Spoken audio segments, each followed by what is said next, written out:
9, please join us for Pledge Allegiance. Pledge Allegiance to the flag of the United States of America and to the republic for which it stands, one nation, under God, indivisible, with liberty and justice for all. First order of business is approve the minutes of last month. I don't have the date. 1 month. I'll make the motion. September 19th. September 19th. Tim moved. Second. Tom seconded. Any discussion?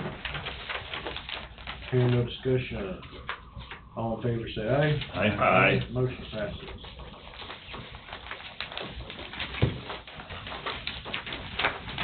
Ends our book. Jim has to be. Oh, yeah, that's forgot, Jim Hess. Jim Hess, you're up. Okay, I just had a question on, I'm having trouble with the neighbor on fencing. If you guys have people to come out and look, Request a viewing, fence Yeah. viewing? yeah, We can, they, or you can. I bought a place back in the 70s, and the guy that was renting the ground, we agreed that west customary, you face your neighbor and you have on the right. Well, so I fixed up that fence. Well, he got killed in a car wreck several years ago, and daughter has inherited it. And they finally decided we need a fence on their end because there is nothing there. And now they're saying, no, that's not their end of the fence. So what do I do? Just request a fence. We come in and request a fence viewing. Okay. We will form a fence viewing committee. Okay. We will go out and look at it. We'll meet with both the landowners, do it when it's arrangeable for both landowners. We will meet with you, and we'll give you the opportunity to figure it out among yourselves. If you don't, we will make the decision, and that decision will be recorded in the Register of Deeds, and that's the way it will be from here on till the end of the fencing. How long does this take to get a viewing done? It would have to be able to meet with, we want both landowners there, so, I don't remember where you request it. Attorney's office? Don't you have to fill out paperwork? I have a form. So you gotta fill out some paperwork. Angela, go to Angela, she has Andrea, yeah, Andrea has a form, Okay. fill it out, and then it will start taking place. I've never had to do it in Dauphin County, I've had to do it once in Riley County. I didn't know what the situation was down here. As It's soon been as, going on since spring, so. as soon as the landowners can be put together, I think there will be 2 commissioners and the county attorney will go out and do a fence viewing. Well, 6 weeks ago, it was their end of the fence, but now that they found out it's gonna cost a little bit to build a new fence, they don't want to do it. Well, So, but I gotta have a fence, because I haven't been able to use my property this year. that's the way it works. Okay, now, where's your office, or what? I don't even know what you're doing, I can go downstairs. Yeah, Let me you get can go the- ahead If and you get wanna this. go downstairs with me, I can get the form for you now. Okay, all right, thank you. You bet. Does the other landowner live here close? No, she's in Topeka. She's in Topeka, so that might take a little bit of time to get But things. I don't think she has a job, so. Oh, okay. All right, thank you. Thank you. Thank you. Hey, one other question. What's the county pay on right-of-way now? They're wanting to buy some right-of-way off of me. I'm putting in a new fence on There's some for, different dollar amounts based on what the right of way is, Land and I'm not usage. sure. Ryan Durst, down at the county Okay. shop. okay, well, He- he's he had- contacted me and they're wanting to buy 5 foot, cause right now the fence is supposed to be in the center of the ditch. And they're wanting to move the fence. Move it back. Ryan can give you all that, Jim. Okay, all right, it's on grassland, so. Okay, All right. thank you.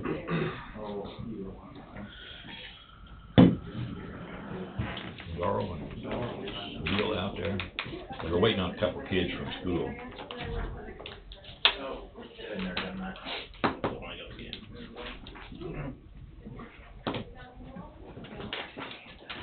Got a light day today. There's a lot of stuff we need to do, but there's a light day today. Starts out light.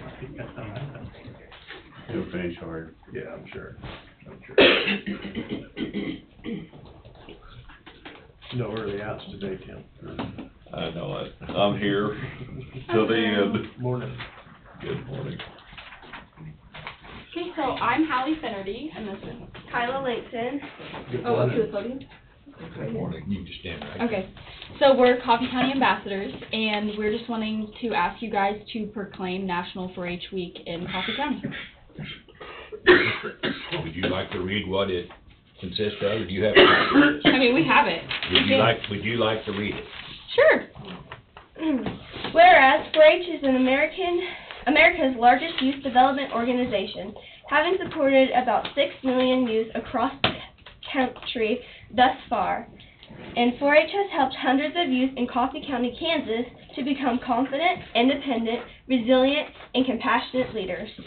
And 4-H is delivered by Cooperative Extension, a community of more than 100 public universities across the nation that provides experiences where young people learn by doing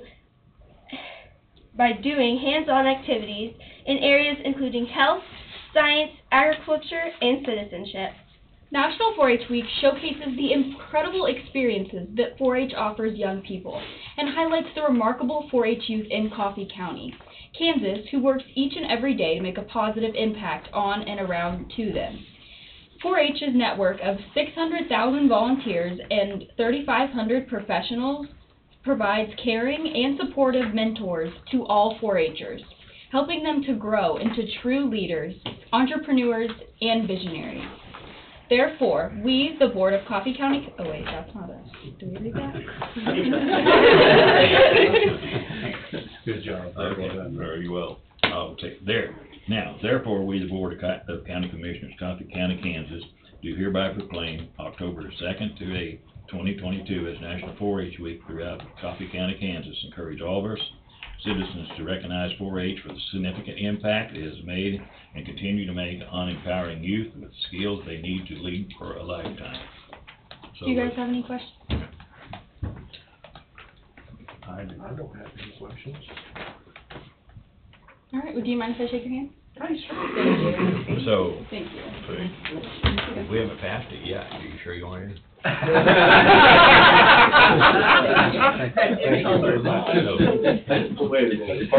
So, with that, I'll entertain a motion to move to proclaim October 2nd, 8th, 22 as National 4-H Week throughout Coffee County, Kansas. I'll make the motion. I'll second. Been moved and second. Discussion. All in favor, say aye.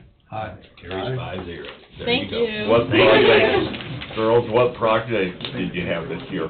So, I had goats and pigs, and then a whole bunch of inside stuff, and then Yeah, I had beef, sheep, and swine this year at the county fair. Good And job. inside stuff too. inside stuff is just a lot. Yeah. Like everything. So, yeah.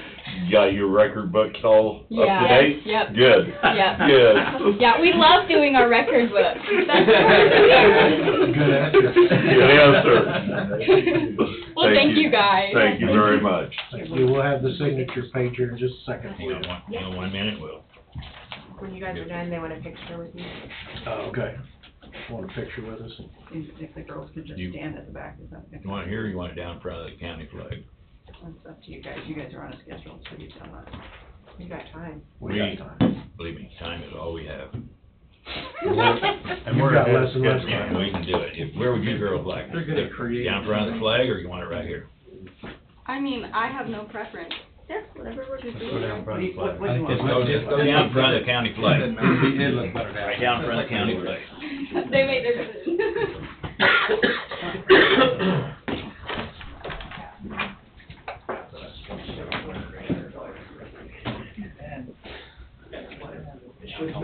Flag gone. I don't know. Flag's gone. Flag's gone. One of you ladies can sit right here in this chair, and I'll just stand behind it.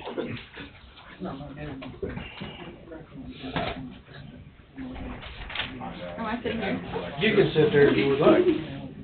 Think about it, Michael. John, Next you commissioner. Why don't you guys scoot in a little bit? Do you want Jill and Darrell in this? No. Jill says no.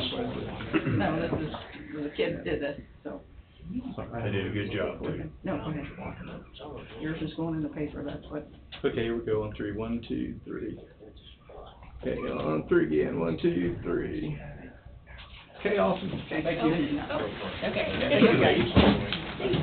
They want to have our open house next week. Eli. Yeah, I just seen it. And, we apologize for not getting y'all invited down to the employee.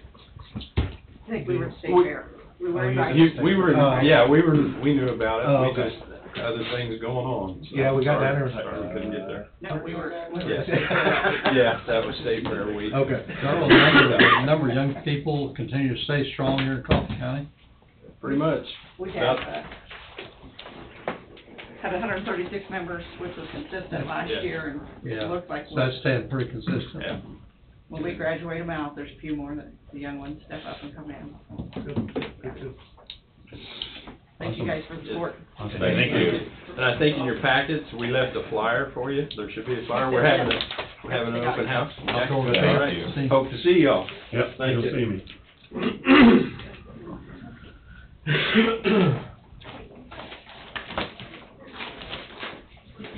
Everybody got that piece of paper signed, right? Yes. Wait till I can get back in here and then Mr. Tech.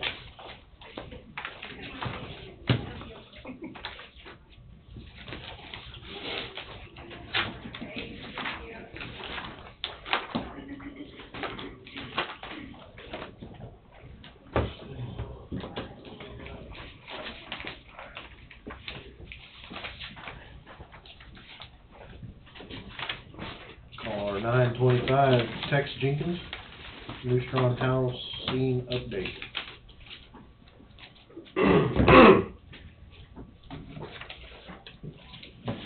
Gentlemen, Tom, how you guys doing? Fine. I got it. What time do you think you in, Tom? So, I'm sure we've all met before. My name is Tex Jenkins. What I'd like to introduce today is a plan for development in the Neutron area. This is 45 acres plus minus. We can see over here the thought on the plat. It's not, this is by no means finalized. We haven't sent it out to engineering or anything yet, so this is all prelim. Just putting together the baby steps in it as we are now before we move forward. So what I'm looking at doing is taking this 45 acres plus minus, put in the infrastructure, roadways, and annex this into the city of Neutron. And the city of Neutron then would be governing this area. We would be pulling sewer and water from the Neutron area, and then just drew a blank there. But so that's what we're working on this, and we're going to have 50 plus minus lots is what we're looking at, single family homes. And this should meet the county's needs for housing as assessed by Amy last week on that housing study that we did. Let me rephrase that, not meet, but should be the start, the beginning of the needs that the county is needing. What we could do here is we could have multifamily, or sorry, not multifamily, but townhouses, like duplex style, but townhouses that are individually owned on some of these lots, along with single family ranch style dwellings that are going to be in the 1,500 to 2,200 square foot range. And we met with City of Neutron Thursday night, met with them and the council. They are excited about the opportunity, but are a little apprehensive with anything, not knowing any of the final costs or anything along those lines. They seem to be generally interested. in it and would like to move forward with it as long as, obviously, as long as all the numbers and everything worked out.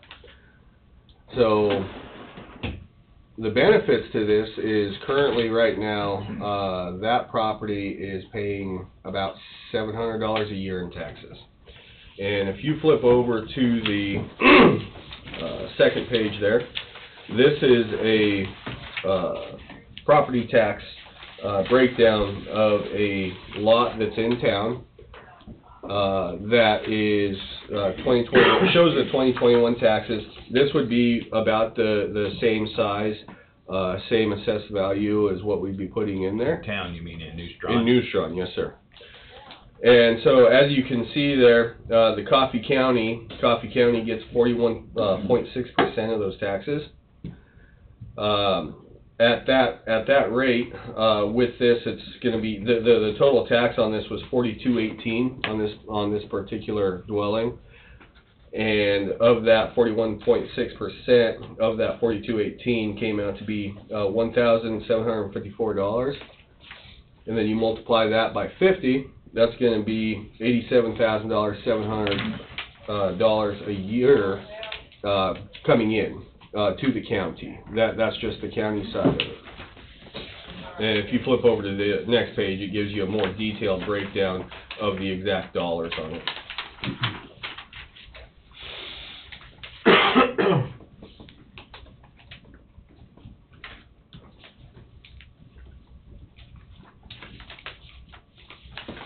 Have you retained a firm to do a study on this, see the projected cost, and see what grant money is available for a particular project like this, or you're still too early in the beginning stages to get to that point? Still too early in the stages to get to that point. You know, I've been sending out and getting numbers for a ROM, a rough order of magnitude, on what this would cost. I don't have those numbers. They're still a little wishy-washy right now. Getting some numbers in that are slightly skewed, and I think that we need to send them back out to other firms that can grasp more closely what we're doing here.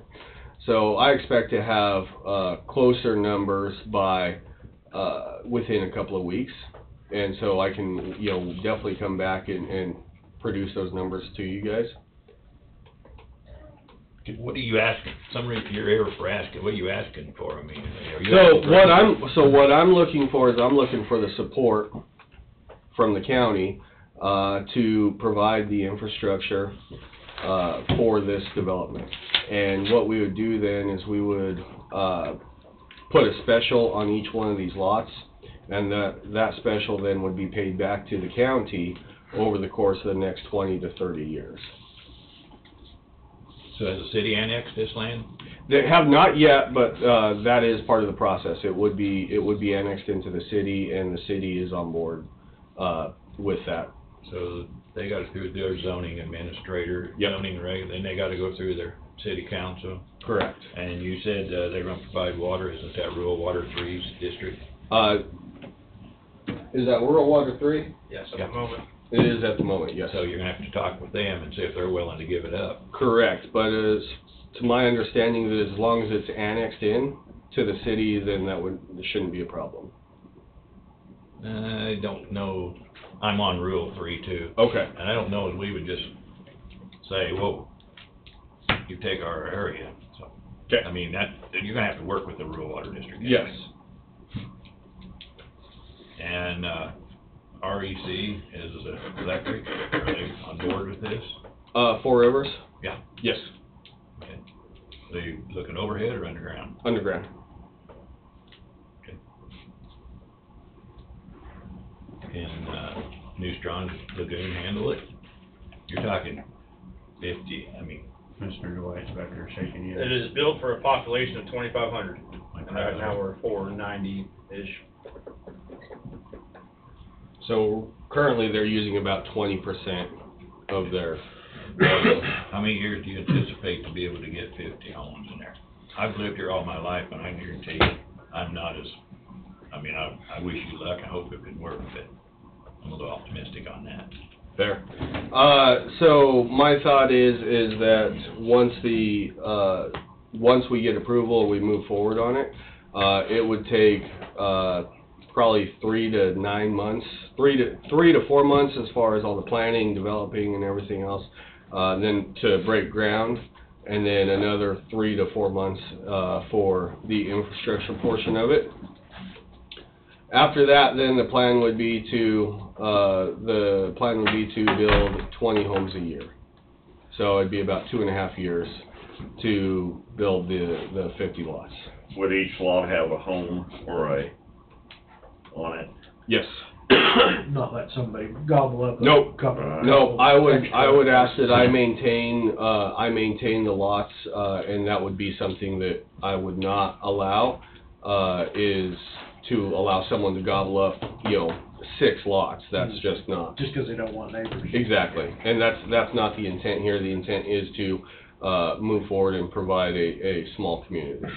So this is all south of the existing home that's there? Correct. And is this the road clear over on the east property line? The black. Yes, that's how wide easement is that, or how wide? 40-foot wide easement there. So is that where you're gonna bring the utilities in, along that easement? Yes.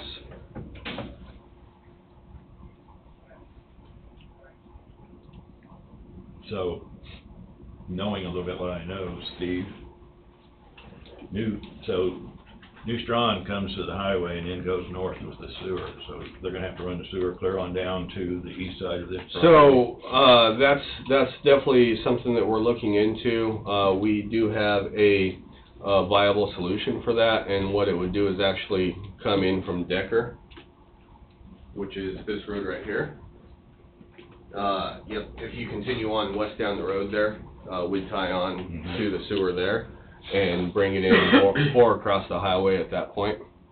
And that is the lowest point of the property, so everything would drain by gravity to that point. Don't have to have lift stations, pump Correct. stations out there would be beneficial. Correct.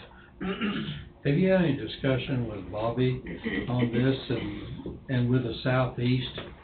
Can't think what the right wording is, the southeast quadrant of the state, because there's tremendous amount of coordination there, grant money available. Is there any discussion with Bobby here? So I have been working with Bobby on this. There has not been any discussion of grant money on it as of yet. The first step is bringing it to you guys and, just kind of getting a general idea of and a general feeling of where you guys are on the matter. Don speaking of Southeast Kansas Regional Planning Commission. Yeah. Down there. Couldn't think of the right wording. Yeah. So I've mentioned it many times since I've been here that a project of worthwhile, and this seems to be one of those, if grant funding fails you, or for whatever reason, and I don't know what it would be,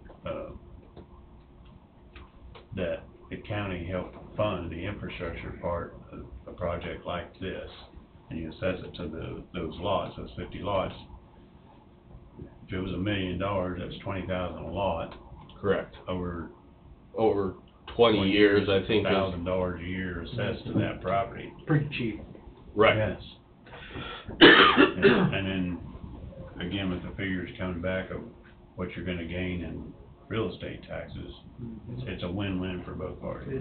It's an investment for the county, and I mean, it's, it obviously the investment, the return there, you're getting double the investment because you're getting the money back on the specials, plus you're getting the real estate tax income, and then we'd be meeting the needs, the demands of the county as produced by the Kansas did that study for us. Yeah, exactly. And as Amy said, Mr. Bob, is that she said last week, if someone came in and built some spec houses, she would suspect that they'd be sold before they were finished. And I have no doubt some of them would. Sure. What's the different color blocks? Regarding the blue, green, white? There's brown. Oh, white. that's just where overlapping overlapping colors just weren't working for me. So those are all just individual lots again still, so. And you said this would be some type of a pond, lake? Correct, yeah, that would be a retention, water retention for drainage. So then, you know, that's the lowest point, that would likely be the easiest solution there. You know, turn that into a community fishing pond or something like that, as New Strawn already has. And then the green belt on the bottom, right-hand corner there, we've actually got a pipeline that runs underneath there. So obviously we can't do any surface building there, so we'd end up turning that into a park or something along those lines. Same as up top? Yeah, same with up top, just we had that landlocked in there. You know, I'm looking at possibly rearranging the roadways to open that up a little bit. Might be able to bring a road through here. Right. To open that up. My thoughts were actually to shift that top roadway down and then put lots on both sides. Make the roads a little bit more efficient. You're still in the beginning stages of it. Oh, yeah. This is, we're in the conception. Every event starts with the beginning stages, so. Correct. I think it's a splendid idea. Look at what Jesse. I think it's a splendid idea. Stephen, have you already conversed with Rural Water, I mean? No, I haven't, Tom. We're all, this is baby steps right now. We're Okay. all talking and seeing what we're gonna do. Okay. I do have the rules and regulations on that. I called KRWA and got that. Okay. So, then, like I said, we gotta work with them and all that. Sounds like the sewer's hashed out, just need to hash out the water thing, huh? When we talk about, it, we'll have an engineer come in. Right. That'll, you know, then we'll know more. We have an idea of what we'll do. We don't have a finalized solution. So does New Strawn Water Supply handle that? Oh, yeah. Yep. Just have to get a 6-inch line over there for fire safety. So when we talk about fire hydrants, minimum's hooked up to 6-inch main. How many hydrants did you have to have in that area? That's gonna be a study. State, Yeah, state fire marshal deal? Yep. I wouldn't know off the top of my head. Well, I think it's interesting, I think it's good, I would like to hope that it pans out. Yep. And all that. That's in your district, John. I'm sorry? That's in your district. I I like don't know it. if the city of Strawn realizes that gonna put them in two different commission districts. Well, then we get two, times of commissioners in our meeting. Well, There you I go. like it. maybe you will and maybe you won't. Oh. Easy on what you wish for. Hey, So, well, it's fine. So, 16th Road, are you looking at improvements on it? Yes, that's something that I would like, that I discussed with the city on, you know, and what we would do is we'd make that a solid surface road. Well, basically, that's not all the city's road, part of it's county's road. Okay. I mean, half of that, the north side of that, from about 400 feet from the frontage road is gonna still be county, even if are you gonna annex this existing house in? That's something that has to be discussed with current owners. I don't know how they would feel about it. I can't answer that for them. I know they would like to be on city sewer and water, but I don't know if they want to be annexed in. Will the city require they be annexed in to get sewer? We're still I think that, seeing how we're doing, but it kinda has to be. I don't know. I have to check into it. Where there's gonna be city sewer available, I think there's a state law that you have to hook on to a sewer system if it is available. But I'm not. Well, they would already have a sewer system there, though. Right, but it's a lagoon, not a. It's actually in a lagoon that is on an easement on this property. So we would have to. Is that what that green? Correct. Yep.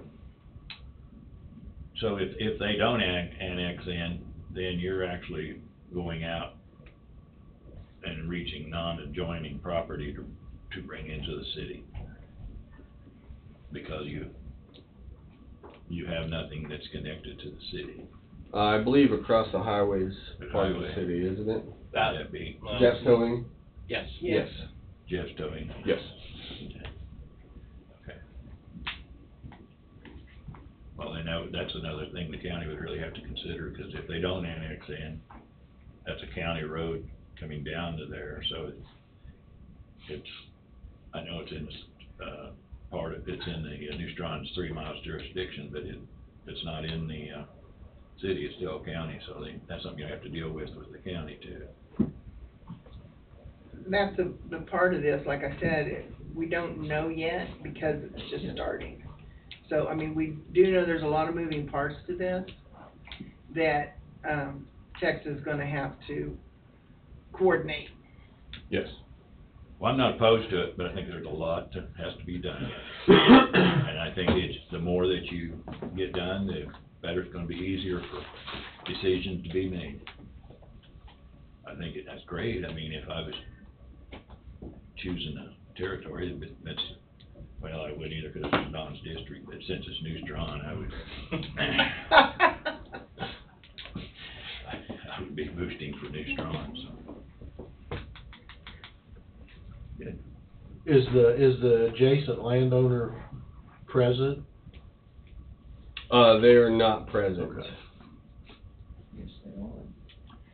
Yes, sir, may I She is adjacent. put something in this? I am Oh, here, I live across sorry. the road from it, and I am opposed to it. She's opposed to it. Okay. So you'll have to have a hearing when you rezone it, you'll have to have a hearing and all that kind of stuff too, so. Zoning and Yeah. I think it's, planning board? I imagine there'll be several city meetings. And there are also other landowners that are not present that may be opposed to it too. We have not been officially notified, period. I'm here because I was told that he was gonna be up here today and presenting this. only thing I can say is, Wade, you better be paying attention, because you're probably gonna be sitting here when all this happens, not me. You'll have it all covered. I don't think it can quite work quite that fast. As much as what's being proposed in this, I doubt it. we're gonna be 6, 8 months or maybe a year down the road. Yeah. There's Yep. a huge amount of planning that's gotta be put in place. I understand. I like the idea, like the direction it's gonna take the county, because this is what we need in housing down the road. But and I don't wanna sound negative on it, but here 2 miles north of town, we have a housing development around a little lake and around there. Mm-hmm. It started out great, but there's a lot of empty spots there yet where people are not building there. And I don't really wanna see the same thing here. Right. Where it goes good for 4 or 5 houses, and then you're sitting there and the city or whoever it might be has put millions of dollars in the infrastructure and there's nothing going on. I mean, And I agree with that, and I think that one of the biggest problems that we had out there, along with the development that we did south of town as well, is that we put in the infrastructure, we built those lots, but we did not have a developer or a person to retain those lots, retain control of those lots, and actually have a plan to develop them moving forward. The plan on both of those lots were, well, let's put in the infrastructure and then let individual citizens come in, buy the lot, go out, find a builder to build a home. Well, I don't know if you guys have, any of you have tried to build a home recently, but it's darn near impossible to get anybody to even come and look at come and look at the house. So, and the vast majority of individual people have no idea what it takes to build a house. I mean, it is an absolute monster to come in, to try and think about what it takes to come in and build a house. So, for those lots to come in and sit empty for so long, I'm not surprised, because there's no direction. There was no direction moving forward. Once, after it was developed, after the infrastructure was done, then there's only a handful of people that could go in there and do that. And those houses are custom homes. Every single one of those houses are custom homes. We don't have the community to support building custom homes like that. We have the community to support spec homes. We have the community to support single family homes. This current location up here, is there minimum square footage per house? Because it appears those houses probably all got 3,000 or 4,000 square feet. That would hold them back from building Yeah. a lot. Yeah, we're not doing 3,000 or 4,000 square Yeah, foot. you're doing 1,750 to 2,250. Yes. I'd almost bet there's a minimum on that current location. Oh, I don't know if there's a I'd almost bet there is stipulation. as big as they all They have are. to have at least 5 acres. Pardon? They have to have 5 acres up here because they're not. It would surprise me if they're at the minimum square footage. They're in the county. Yeah, in county stuff, they have, they're lagoons, they gotta So be they have to minimum have 5 acres. So are these gonna be blacktop roads or gravel? Yes, roads? it'll be solid surface roads.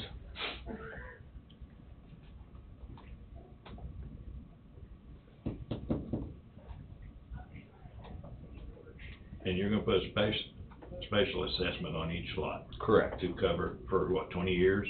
20 years, 30 years, Because I know- depending on how it I've shakes been out. enough New Strong City Council meetings, no, they don't have money to take care of roads.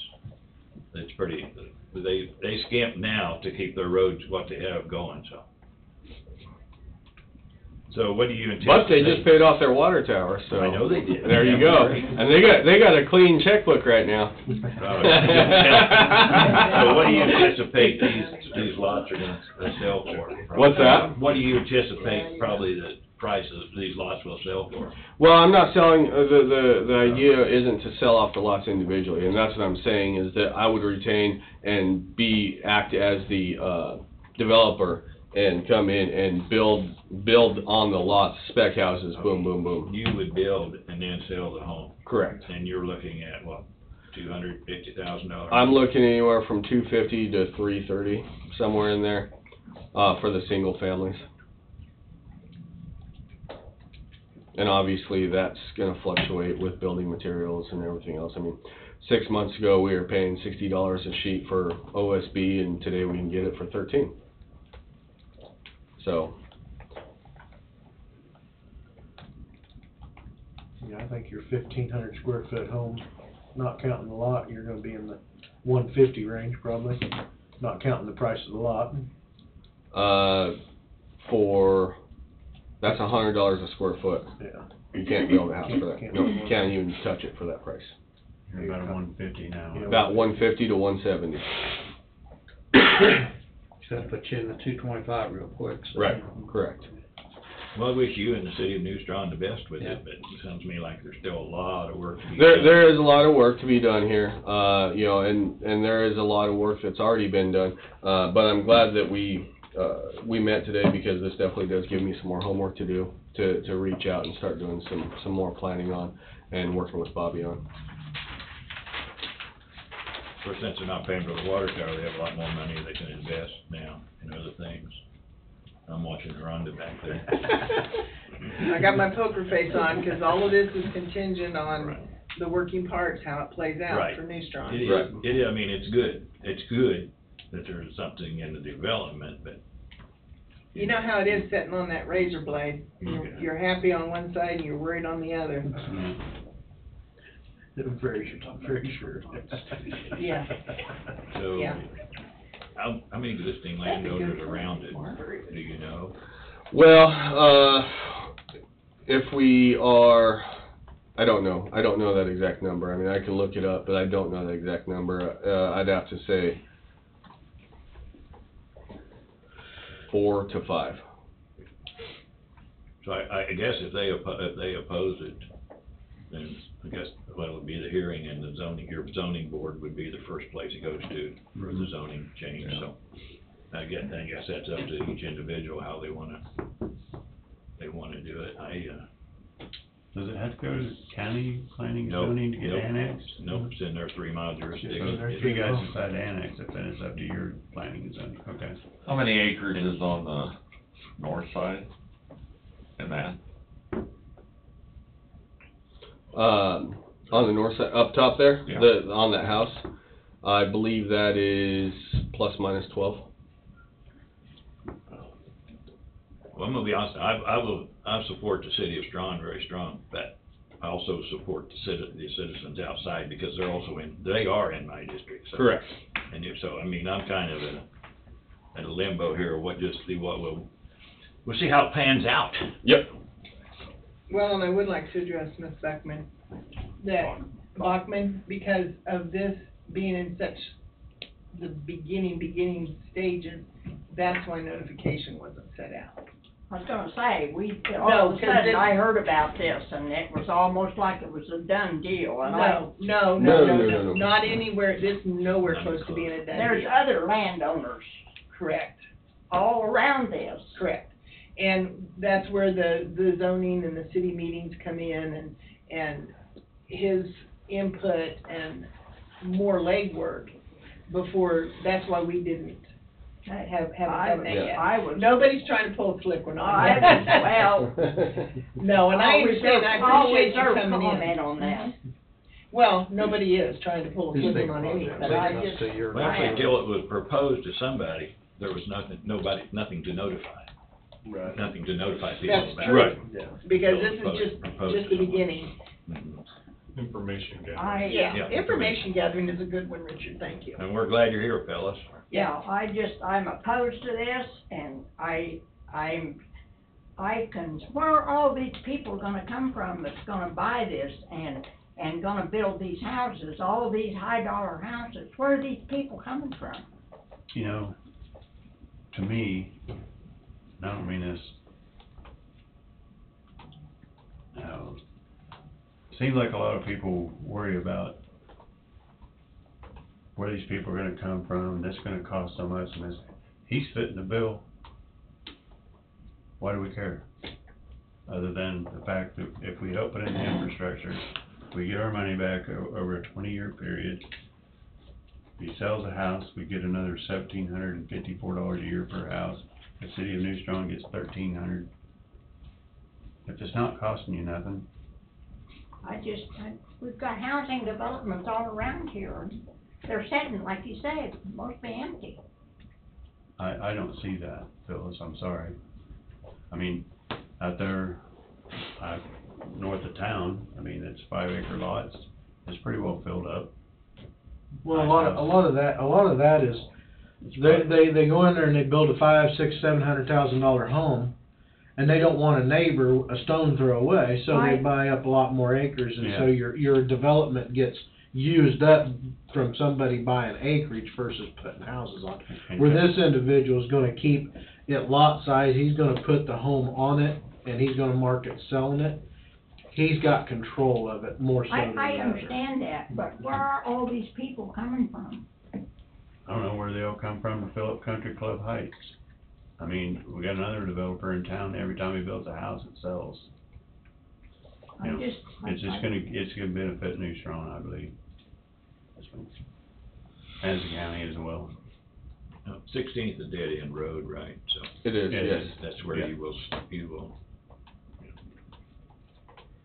I'm sure. Is the auction site in the city Across the limits? road. Yeah, that's across the road. Part of it is. Is it city limits? 400 feet of it is, Okay, and then if they use behind, it's not. okay. A lot of work to do, sir. It is a lot of work. A lot of work for y'all in the city, it sounds like, Yep, but Sounds like you got city support, so. yep. As long as the numbers are there. Yeah, beginning stages. Yes. you know, I would say you're not wasting your time, but it will be it all depends on how it comes out at the city. Yep. All on their zoning. So this is plan. Mays Landing? That's the name that I came up with, yep.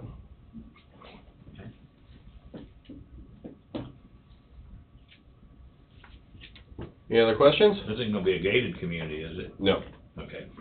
And you already own the property? I do. Okay. I was wondering who owned that.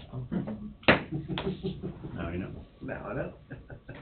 I for one look forward to hearing more of the discoveries that you're gonna be doing in the next 3 or 4 months. Yes, absolutely. And, you know, like I said, I'm glad that I came here because you all did definitely give me some good, homework here to go in and study on and move forward on, you know, along with the pricing, which I'm starting to get the pricing coming back in, but this is definitely gonna affect some of that, so.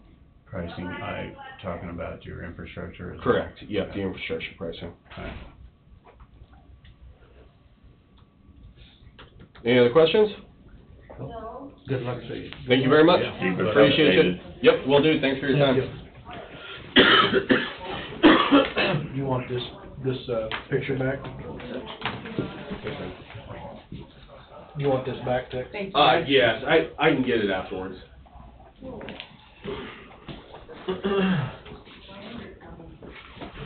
Oh, we're at 9:50 time. Anybody need a break? That's pretty much it. That's it. And there's a lot of stuff. Wade's here. Wade's here. That won't be the end of it. He's been waiting for a day like this, so. Yeah. I don't. Take a 10-minute break. I'm fine. I'm fine, so move on. Move on. Okay, we're gonna move on.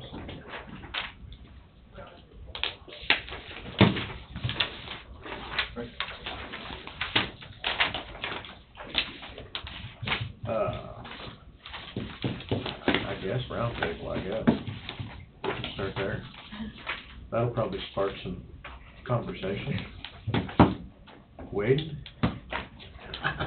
He's smiling, scary. Why do you look at me when you say that? Four different things. First one, last week you had the proposals from Steve Frasco. Yes. You indicated you wanted me to reach out to him to ask him what was happening with the east entrance plans. Talked with Steve Thursday or Friday, and he's putting together a proposal. His issue with the east door is the proximity to the elevator and then the proximity to the district court hallway and how confined that area will be, but I indicated that that's what you wanted. He suggested that for his purposes, it would work better to have the west as the entrance. With what's happening with the jail, I don't think that's gonna work. So he's gonna come up with something. I don't know what it's gonna be, but Why couldn't it be projected out? that I don't know. Have to start somewhere, so. Yeah, as long as, yeah, that's what we asked for with the proposal, so that's good. The other thing you will have to think about, whether it's now or later, is if you put a central horseshoe circle in the middle of the hallway down there to have people manning potentially two, I don't wanna call them security, but something to sort of be there to act as a buffer, an information booth, and then have one of them potentially go into the courtroom on court days to walk people to their offices it's More like a greeter? It's another deterrent, but you'll have to have, that's a budget issue to have someone like that there. And that's an option as well. Is it the best option? I don't know. It's all dollars and cents. If putting up ballistic glass,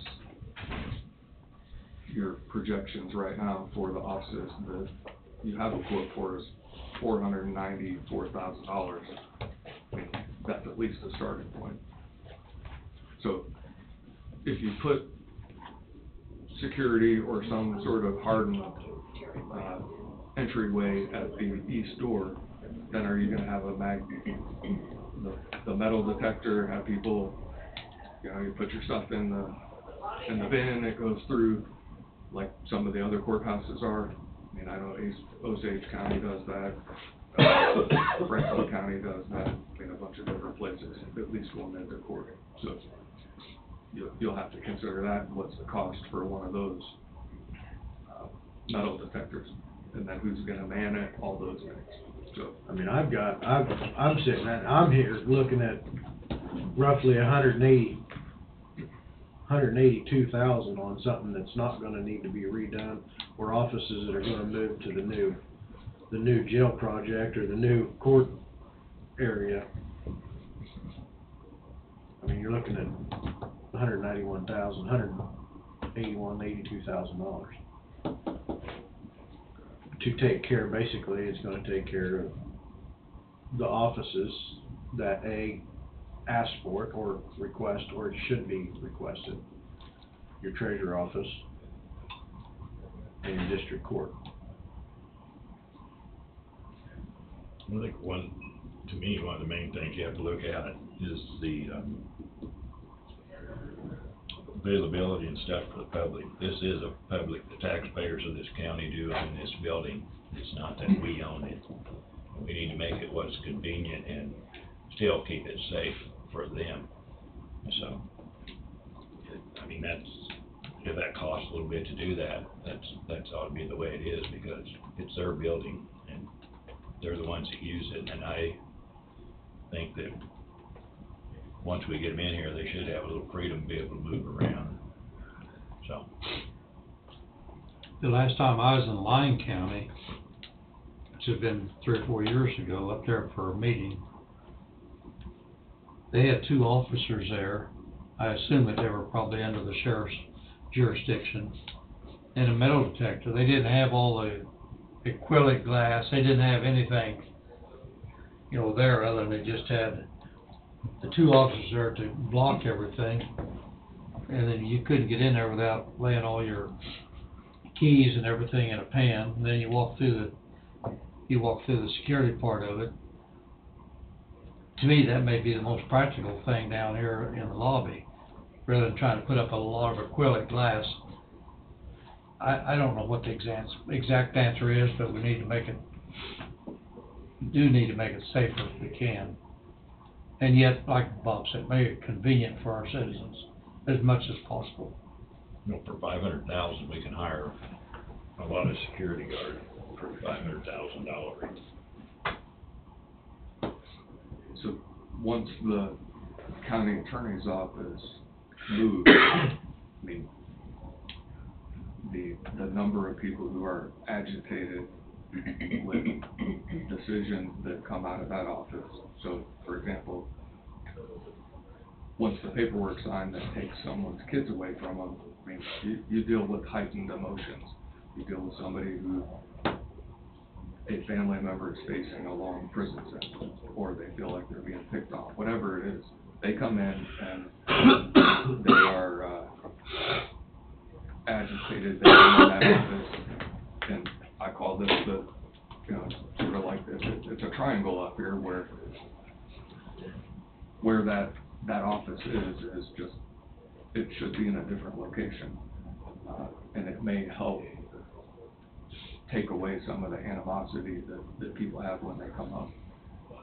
Now, tax time, I don't know what to tell you, because that people just don't want to pay money, or they get agitated because their taxes or car tags or whatever it is, and that's why you need to look at the treasurer's office probably separately to protect those employees, because some people just don't want to come in, and that agitates people.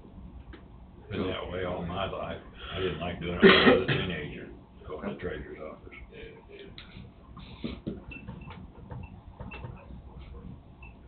But you might also consider, and I don't know who you talk to, maybe it's Tom, maybe you do it on your own, is what it would cost per year to have somebody man, whether it be an information booth or a security booth. I will tell you, and this was topic number 2 to talk about, is I went with the sheriff and undersheriff last Thursday and went to Linn County and toured their new facility. The sheriff took us in the jail, took us around every office, the county attorney's office, the district court, 2 new courtrooms, the hallways.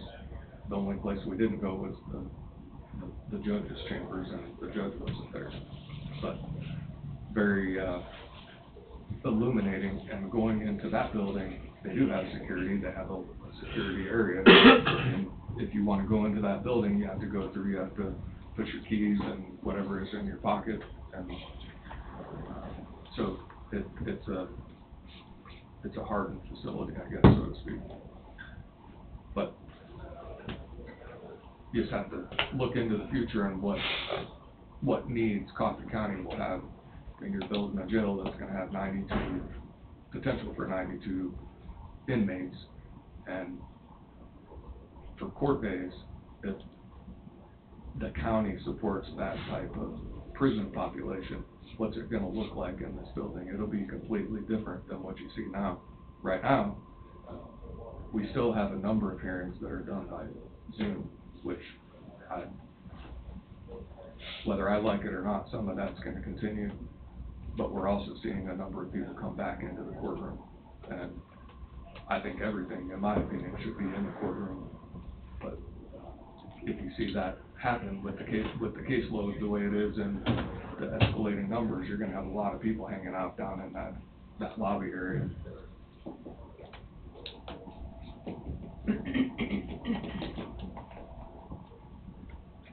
Well, I mean, if you just say you got two people that are manning the security system, you know, and you're looking at $100,000 a year with benefits and pay on that, you know, 5 years, you're gonna be over the $500,000 to put glass in and not have to mess with happen to anybody down there over a longevity period of time. But I was just looking at the stuff that's gonna be moving when the new system is built.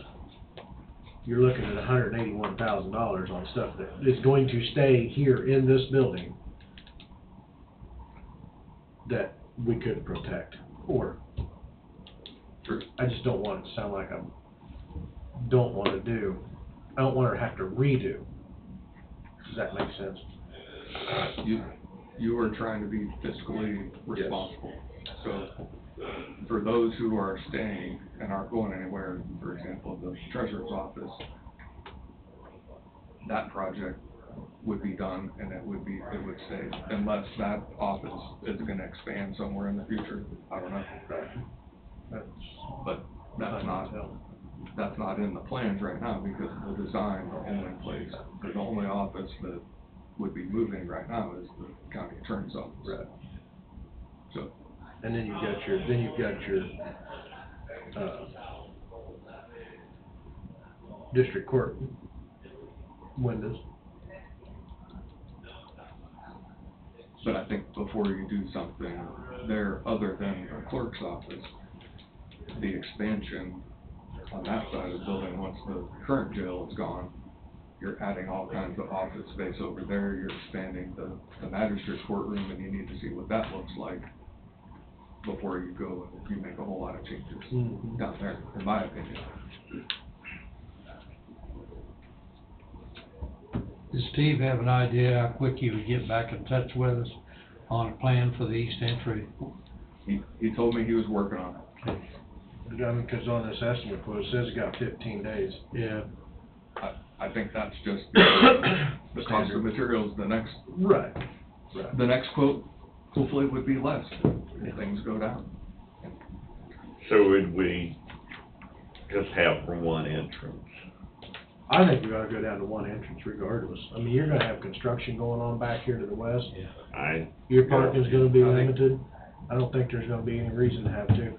Or make it a key access like we do the downstairs one. Yeah.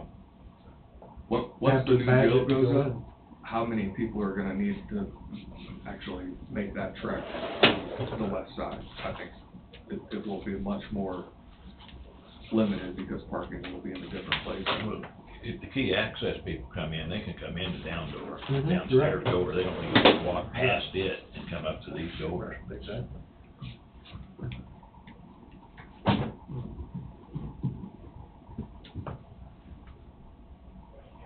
I know at times it'd be nice to have a secondary entry, especially if you got big court stuff going on, you split it up, but.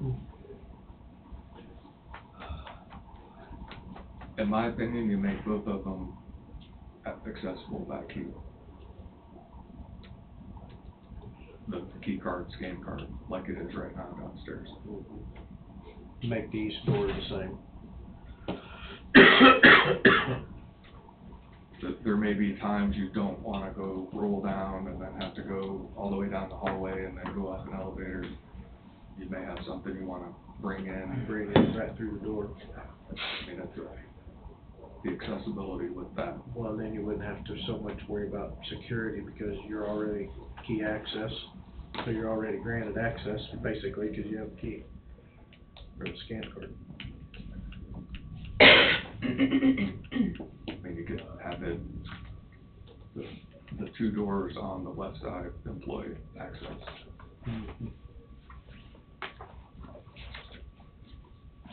I don't know, I'm in favor for the treasurer's office. You might have Richard come in and ask him what his thoughts are, and if it's something he sees needs to be done sooner rather than later, if he wants to wait and see what it looks like downstairs. We could, I'm sure Steve will probably have what's gonna cost down to the east within 2 weeks. I think he operates pretty efficiently down there at Advantage. I thought that was part of the whole process to start out with, was to also that be a part of it, so in my opinion, he hasn't completed the first assessment of it yet, so I was like, I wanna see what that can cost and what his proposal for it is.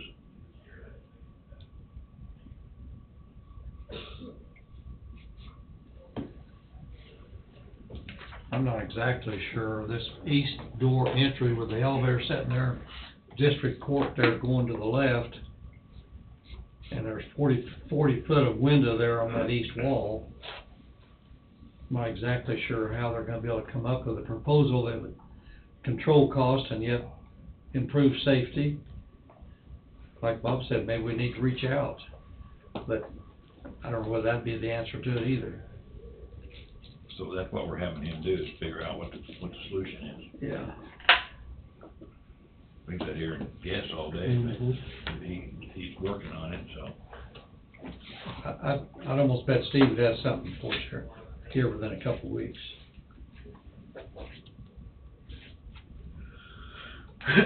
What other goodies you got for us, Wade? So continuing on the jail theme, took a tour, and I'm sure Tom and Eric will come up and talk about that a little bit more at some point. Very impressive facility, the design, how it's all come together. They asked what some of the pitfalls were and what they would have asked to have been done differently. One of them is insulation around the bathrooms, because one of the officers said if somebody's down the hall using the bathroom, you can hear everything that's going on, and I think for privacy purposes, probably don't want that. But outside of that, those were the major issues. They had IT within Lynn County install all of their IT, run their cameras and all the Wi-Fi hotspots throughout the entire county, that building. And I think that saved, if I remember the numbers, about $250,000. So I don't know if that's something that Brad and Adam would be tapped into to see if that's something they could do, but that would be a way to potentially save some cost. Another is some of the shelving. You could have people come in and do shelving, and they are union, and then they charge X amount, or you could do it yourself, and it's gonna be substantially less. So in the future, when you put pen to paper and try to figure out costs, those are things to sort of look into. We went into their boiler rooms, we went into, you know, every electrical room, all the different things to see what it looked like. If you remember Sheriff Brent talking about pressure testing, he took us in that room where they had pressure valves for water that had failed, and they had already, the company under warranty had already come in and fixed them, and it didn't cost anything. They have a year of free maintenance, and you test everything as much as you can, so if something happens, then it's covered under the warranty. Again, to go back and talk about this project manager versus construction manager idea, there were only a few things that sort of weren't caught in the original design that had to be corrected, but it didn't appear from what Sheriff Brand talked about, and then what we saw live on the ground, that, you know, there was multiple change orders that were put in place to pad people's pockets, I guess is the best way to put it. So, again, the construction manager idea is, if you have a good construction manager similar to what they had, seems to be the way to go, and they then have their own subcontractors, and Tom is probably the better one to talk about this, since he's been involved in this. But, you know, I think the accountability is there, so that you don't have a bunch of nickel and diming of the county citizens or this project to use every last dollar. Common sense will tell you if they present something that says, oh, we need a change order for whatever it is. Tom Johnson and his staff, having Eric and you involved as well as the judge, are gonna know, we don't need that, you know. Or why is this needing to be changed? Yeah, I mean, I would think they'd be obvious. I mean, like I say, I have not been involved in a project of this magnitude, but they're all similar, I guess. Just the dollar amount's not the same. Just a bigger scale. I'm more 5-10 million instead of 20-25 million, so. So one idea, I know Sheriff Friend said he was sort of the go-between, and he walked around. I'm not sure, I don't wanna speak for Tom Johnson, but if you put maybe a 3-person committee together, including Tom, potentially Tom, if he were willing to If I'm be a still part of here after November, then you bet, I'll be 100%. You'll see me as often as I can possibly be there too. And then a third person, so that they can all sort of be able to walk around and meet and then present things to the commission with your background in doing similar type work. I think you'd be, in my opinion, an asset to sort of oversee and not have it all on Sheriff Johnson, would be my. Be more than happy to, it's like I say, the ones I've been involved, I mean, you're talking about a lot more penetrations in that floor than a motel. But they had, in the Lynn County project, one of the things they talked about was they had to put one of their, power boxes outside on a sidewalk because they didn't have a contingency built in, and they forgot there was a planning issue. So all the concrete work was done, and then they're like, oh, well, we have to put this somewhere. Same thing with one of the, gas lines. It's sort of where it shouldn't be, but they had to put it there. So if somebody who has some foresight, like Tom dealing with the concrete work, can have, yeah, this doesn't make sense, then you can change, and those are things that absolutely have to change. Mid-stride, and Sheriff Brand talked about a number of things where, as they were on paper, it looks one way, but then once you start laying it out and getting it all laid out in real life, like, it doesn't make sense, and that's where those change orders come into play. Looks good on paper. That's an exact correct statement right there. It looks good on paper, but when you get there and try to put it all together, it's like, it don't fit. We need more room. I know they ran into an issue, they had return vents in one place. Well, it came time to run the sprinkler pipe. Well, you had to return vents right where the sprinkler pipe. So there won't be a shortage of issues. No, the project of any magnitude, any size, I mean, even motels I've been involved with, they don't fit, you gotta change it. And some of it's simple changes where you don't really have to have a change order, you just need to change, so. So Wade, do you think somebody outside of the county, but in the county, should be the third? I mean, you discussed two, Tom Johnson and Commissioner Tom. I think that's what you should, sit and think about. Maybe you, I don't know, would be a good discussion. And if you did have a third, I mean, it would be somebody who, in my opinion, would volunteer their time for the greater good of the county to go around and sort of be serving the same role as the sheriff, but then what decision making do they have, and who ends up being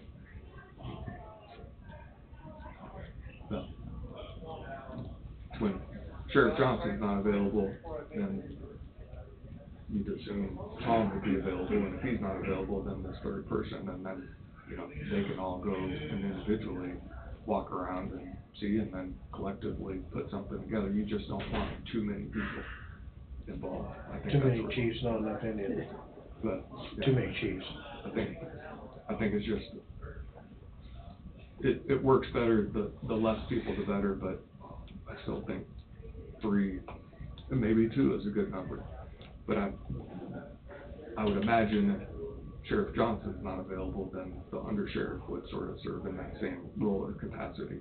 And they know what they want and what they need. I mean, they came back with a bunch of ideas related to the jail, where the things that work and things that, now that they see it and the way it looks, they want it different, or they want to go back and say, yeah, what that looked like. There's something to do with deliveries, and instead of having a door that you have to prop open, have a garage door that will go open and shut that way to make it much easier. Those type of things. So the other thing is to have that, and you'll have to decide this, but one of the things that Sheriff Friend indicated, and I think he sort of alluded to it last week, is in the new facility, every single component of what it looks like on the inside has to be decided. So they have interior designers, and there's new furniture, and the carpet, from what the carpet looks like, to the paint color on the wall, to the door handles, whether to where a window is going to be, to what the window looks like, to where you're going to have electrical outlets, to where there's going to be access for some sort of communication devices. All those things have to be decided. And from what Sheriff Friend indicated, he was trying to work with the court side of it and the prosecutor side of it to make everybody happy, and it came down to, he kicked everybody out of the room and said, I'm just gonna make the decisions, because it was gonna, one person wanted one thing, one person wanted another, and he ultimately, and we laugh about it, but he had to tell the judge at the county courthouse, and the judge is a visitor in the county courthouse. And maybe that's a strong statement, but it's true. And so he picked out the carpets and everything that it looked like in that entire building. And he indicated there's several different tiers of furniture and different things that you get to choose from. There's 3 options, and he made all of those decisions. So would this committee, these 3 people, be a part of that, or do you just leave it to the sheriff? I don't think the sheriff will have time, but like I say, I'm not speaking for it, but I don't think he'll have time. So these are all things that you need to sort of, we haven't anticipated, but decisions will have to be made at some point. I took a bunch of pictures of the inside of their building, what the carpet looks like, what the, you know, it's very tastefully done, very nice. A very nice structure, and those who question Goldberg as an architect and what he's done and his design should go to Lynn County and ask for a tour, because the jail side and the pod system and the control center and how that whole system operates and works is very impressive. I think, you know, it's pretty apparent he knows what he's doing. The control center, to have one person control as we're walking to a door and it just automatically opens as we're walking through, is, you know, there's a lot going on. They have a water system where they measure how much water has come out of the faucet or the shower. So that someone wants to say they didn't have access to water, well, at 12:15 on today's date, you access for 5 minutes, 2.5 gallons of water. I mean, it's down to, I mean, or you press the faucet for some water and you got 12 ounces, 20 ounces, because that's what people do. Your jail has the most liability in the entire county. So when you can have on paper and can go back years later and say, this cell where this person was used this much water, it's a pretty impressive thing. So My question, it just popped in my head.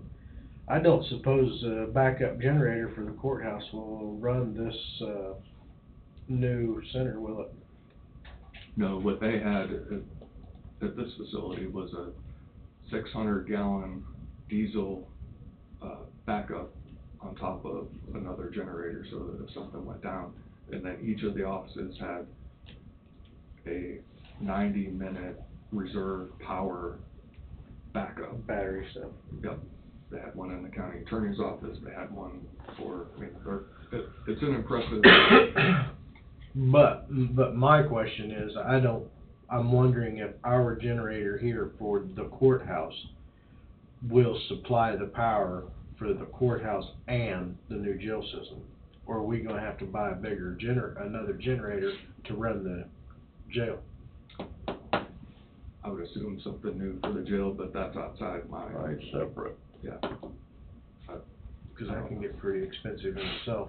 I think that is all part of the original design. Oh, it is? I would assume, because it's basically a whole new structure.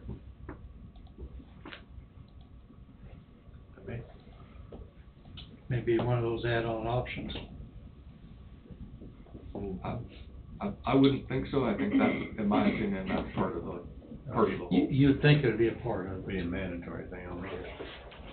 I mean, you're gonna have all new electrical rooms, water rooms, and everything, boiler rooms, and I think that's all part of the entire project. But none of the papers that I've looked at showed anything, alternate power source or anything. I think that's That's coming what I once Goldberg has the final sort of layout, then he's gonna put all that pen and paper, is my understanding. So.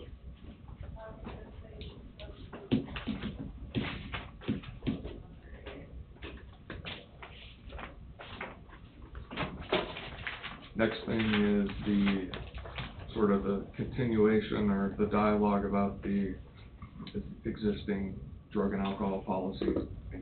I think it's still being looked into. At some point in time, you'll have to decide whether you want to continue on with the existing mode and method of operation, or whether you only make it mandatory for DOT and or the critical, what's required by insurance. So. I had to go up to the insurance and, they do my business as well, and, did touch base with the agent. And basically, all we have to do to meet insurance requirement is pre-employment, post-accident, and suspicion. Outside of the people that hold DOT. So, I mean, That's a good, I mean, that's a board decision. I mean, if you guys wanna ex-nay the random stuff. well, to keep it fair to all county employees, I mean, it Mhm. says in the handbook, all county employees, but if departments, and no offense, can opt out, that don't make it fair to the rest of the people in the courthouse. So, I mean, they feel like, talk to a few of them, Right. are we held to a higher standard than, I don't, you know, what is the answer, so. Right. To me, it's not fair. So what is, I say, pre-employment, post-accident? So, That's me. Pre-employment, can elected official opt the pre-employment out? You don't do it now. You do pre-employment now as an elected official. as their employee though. No, I don't. You don't? An elected official's employee can, that's his question, correct? Yeah. Can an elected official opt their employee, their new hire out of Pre-employment drug drug testing?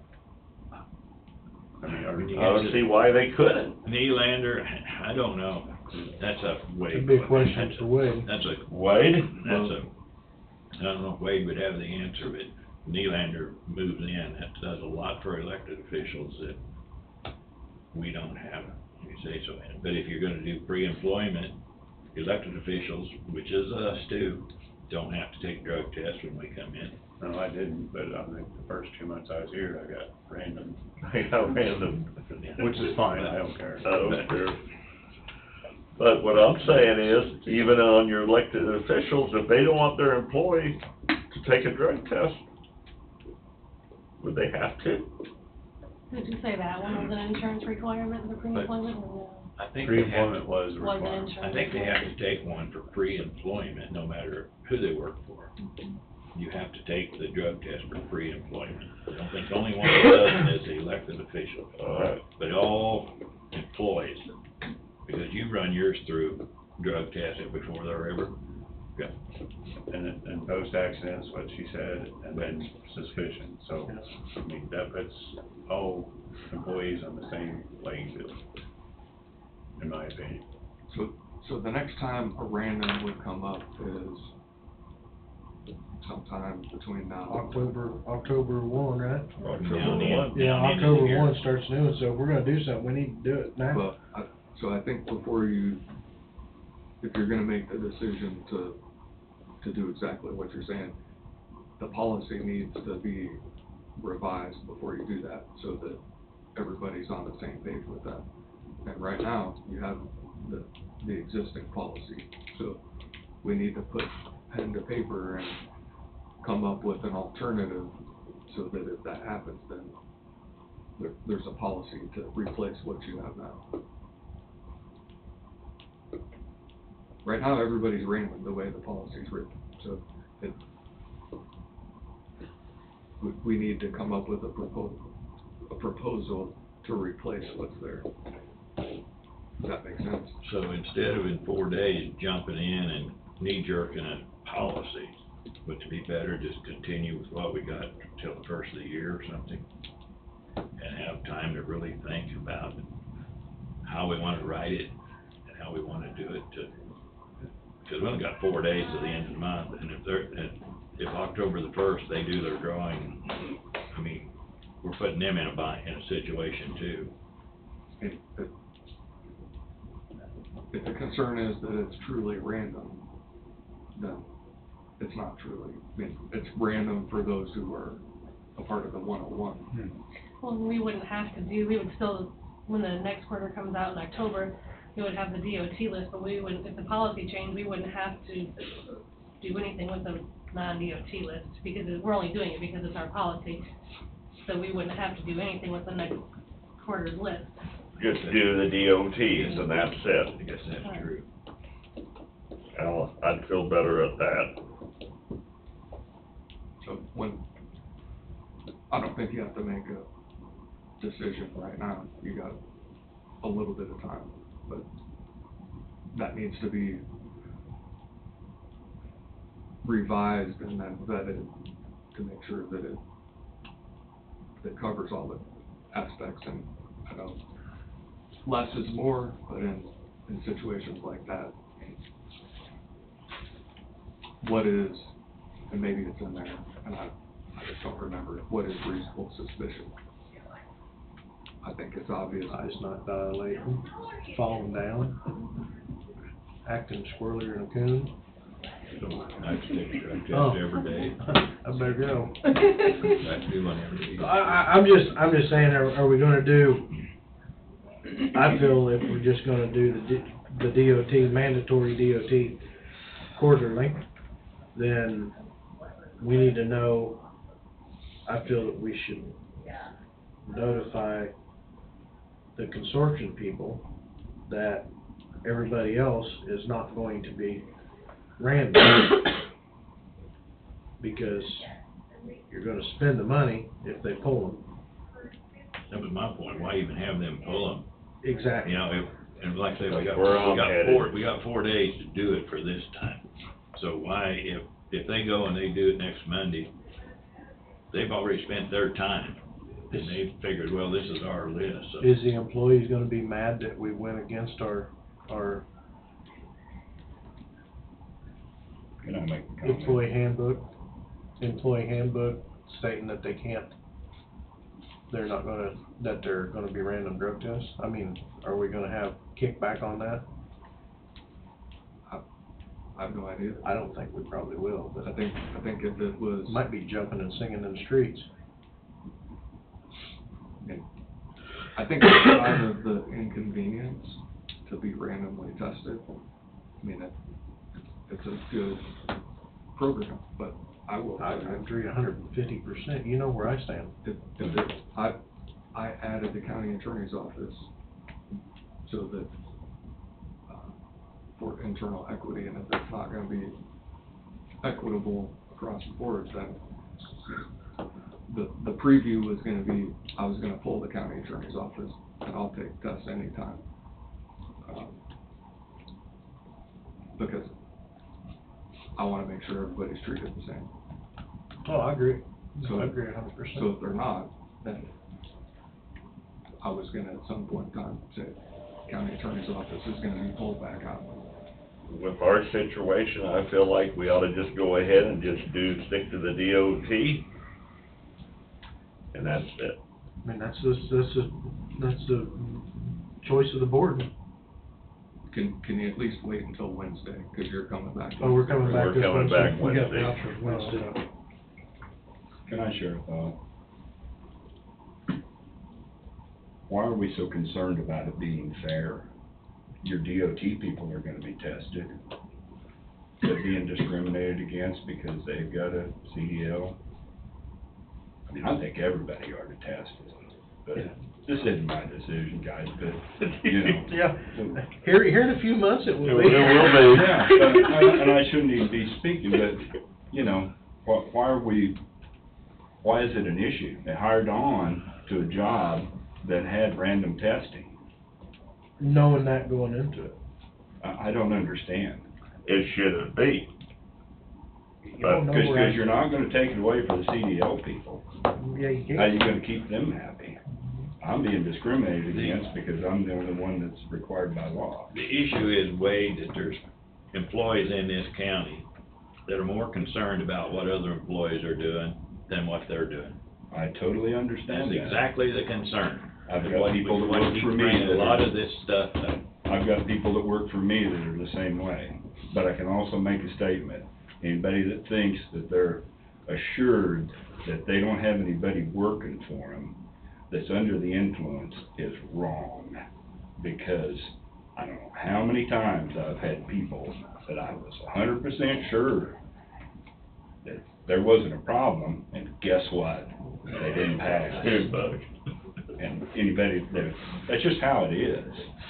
Whether it's somebody that took some pain medication for a surgery or something and ended up hooked on the stuff, or whatever it is, it happens to every office, every group of people. Well, now, I'll go back on what I've said. I don't feel that the county should be writing a check weekly, monthly and supporting drug addiction. Therefore, we are all on random testing. My personal opinion. That's where I stand. Y'all know that. And if you're gonna be driving a county vehicle, I'm there. But that's for the board to make a vote on. I get there, I'm there, but what I'll say is, it's gotta be operated fairly. The only way it can be operated fairly in my eyes is it be DOT, mandatory DOT only. Cause I'm not comfortable with the way I'm not picking and choosing, I don't like that. I don't really feel comfortable how their random list or their alternate list is generated, but I mean, who am I to say? I'm not their business, so. But I know it take a lot of questions, a lot of troubles out, but that's for us five to decide. I mean, you'll also have law enforcement that'll also be a part of it too. Right. I look at them as their own, and same as the county shop, their own. Sure. Business, I guess you should say. My control is the courthouse, you know, but it's actually the whole thing, or our control is the courthouse, but we actually control the whole thing.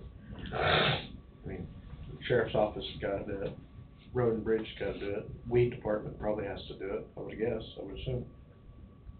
Some of them are probably DOT. Some of them DOT, I know. Yeah. I mean, they're always driving a county vehicle along the roadway, which is very important that they're not hiring a kite. So how do you tell they're not? They need to be on random. So are they gonna classify as DOT or non-DOT?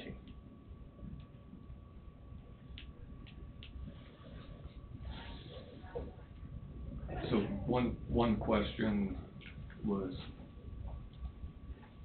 I guess one scenario that was brought up was, well, what if you're driving a county vehicle? You should have to test if you're gonna drive a county vehicle. So then the answer there is you don't drive a county vehicle, you drive your own vehicle. It's gonna be the same. You're just paying a mileage and they're still on county time. You can't, I don't think you can pay them. If you're reimbursing them for driving their own vehicle and they're in an accident, and they're hiring a kite, they might as well be driving the county vehicle. Because they're on duty. They're our employee. Yep. Your own insurance and I think the way it was put to me is, it may impact workers' comp, it may, your own insurance would be primary, and the county's insurance be secondary, workers' compensation. So you don't get away from it by doing that.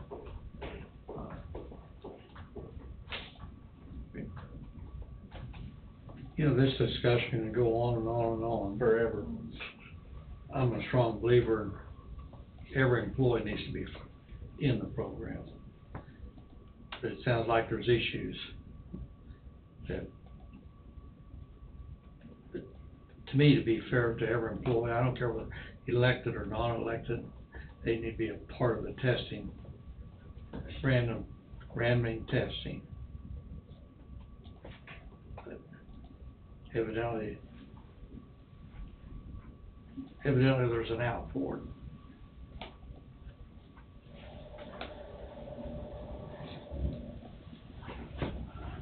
And the court system made that out. So, no, our 500-page employee handbook made that out so far. Actually, And Nylander. No, it goes back to the legislature, Mm-hmm. when they defined what each elected official's roles and responsibilities are, but you also don't want that. I mean, it's this tension that exists for a reason. Now,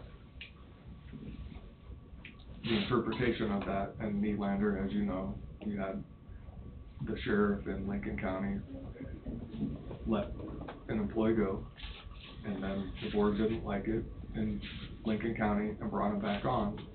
And I agree with the court's decision there, because you should not have one elected official be able to tell another elected official how to run their business. I mean, that's just the way it is. But then you get into the weeds where you have sort of some of the issues that have stemmed from that. So, as the county attorney, I have someone in my office and I say, you're no longer working for the county attorney's office, and the board, for whatever reason, says, no, they need to continue working in your office.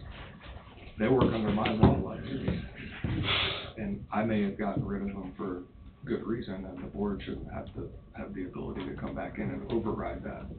And that's why there's that checks and balances. So I completely understand, and especially with law enforcement, if the sheriff terminates somebody and he has his reasons, whatever they are, he's gotta trust the people that are working with him, because they all rely on each other out in the field, and if they can't rely on each other and trust each other with each other's lives, then that's a big deal. So if the board came in and overrode that, that's a recipe for disaster, and it may cost somebody their life. So it's this tension.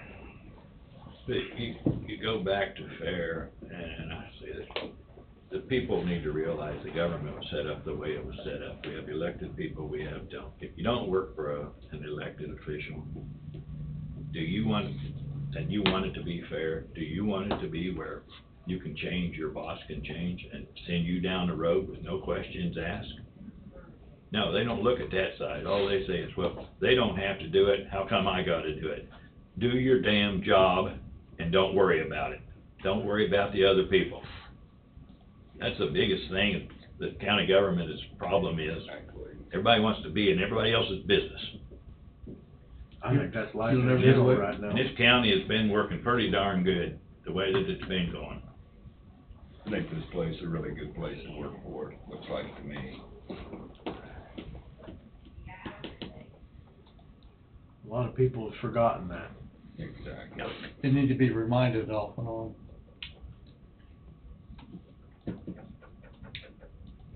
And the ones that have forgotten that though, Jesse's probably only a handful. Mm-hmm. But they're the ones that create the problem. But one bad apple in a bushel basket will ruin the whole cotton That's picking right. bushel Yeah. basket.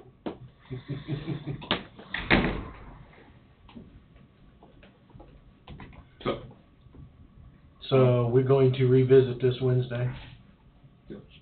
You gonna have something drawn up if we choose to change? I don't know if I can get something together that quick, but I think you can make a decision that quick. I think you just, Can we make a revision to the existing, drug, testing policy? I mean, you can. Why couldn't it just be a revision? I mean, if the board chooses to do so. Sure. Well, that's what it would I mean, be. you could do that afterwards. Could it not be done afterwards? I mean, Yeah, you are the policymaker, so you can do it really whenever you want. I mean, it's gonna go to a vote, so. Yes. So, food for thought. Guess we'll bring it up Wednesday. Write that on your list. You gonna be here Wednesday? Yeah, we'll be here. I just tell you what the insurance company says, so. Right, no, and I mean, I'm mean. not saying to vote that way, I'm just. Right, no, I totally understand, and I do. I just, if the majority of the board is okay with going that route, it's the way it is. I don't have a problem with it. We're all in this ship together, so we either sink or we stay afloat. You say ship? I thought Ship. you said, ship. I didn't know you were a sailor. I thought you said. Don't press that. I'll stay out of this one. We're all at the helm steering the ship, so. There's an iceberg approaching, what do you do? Yeah. Wait for summer. Yeah, exactly. Hit the brakes. Got anything else, Wade? Probably come back to me, but I'll need a 10-minute executive session. Okay. For pending litigation. Yay. Good stuff. Angie, do you have anything? Yes, I got the three vendors that we listened to about the time clock. Mm-hmm. I got their questions answered. Do you guys want copies of these, or do you want us to just pick one, or what are you wanting us to do? kind of wasn't clear how we ended the other day on which direction you wanted us to go. This is on the time clock. Yeah. I wasn't clear either. Well, I mean, the biggest thing in my eyes, I mean, we gotta have something that's gonna be compatible with the system that we have. Yes. If we've got something compatible with the system that we have, and we've got the capability of supervisors signing people in, Yeah. if they refuse to use their phone, or if they refuse to hit a swipey deal, or if they don't have access to a computer. Going with our software, pay software that we already have, capabilities of people signing people in and out, and the card swipe. Other than that, it'd probably come down to cost, I would assume. Being compatible, and then have them give us bids. Well, they all kind of did give me numbers. It sounded like two of them were compatible, the third one I don't recall for sure. We're talking time clocks, we're not talking about being Big Brother and watching everybody. Right. Correct. This We're is talking correct. time clocks right now. Instead of Andrea having to show me her worksheet every 2-3 weeks, whatever it is, to sign off on it, which is, in my eyes, I feel it doesn't need to be done. She's an adult, you know. Basically, people clock in, Accountability. you clock Clock out. in, clock out. Clock out. We know you have a lunch somewhere built in there that's gonna be deducted from your time. Time accountability. Yeah. Accountability is time, period. That's all it amounts to. So, I mean, I would say as long as it meets, in my eyes, and I don't know what everybody else thinks, as long as it meets those, y'all can pick who it is. Now, I like the job costing. I did like that for the county. I did too. But that's nothing to do with clocking in, time clocks in, and that's what I was just asking Jesse. It's not trailing people, it's just clocking No, in and out, correct. that's what we're working on at the The present. job accountability, or the job costing is a very positive to me. Well, you know, I mean, just like your Matthias Lake. Yep. You know, somebody could have built a location, and everybody that reported that location could have went on that and into the Matthias Lake location, and it would have tracked all the time. Was he operating a dozer? Was he operating a skid loader? Was he operating a track hoe? Was he operating a dump truck? What was he doing? And all that information would have brought into a file, and you would have seen exactly what it The cost. fuel we've spent, And that's fine, and I think that's probably fine for Road and Bridge if they want to add this in, but we don't need it in the treasurer's office. I worked on an antique tag, no, I worked on a veteran's Right. tag. Correct. We don't need that here.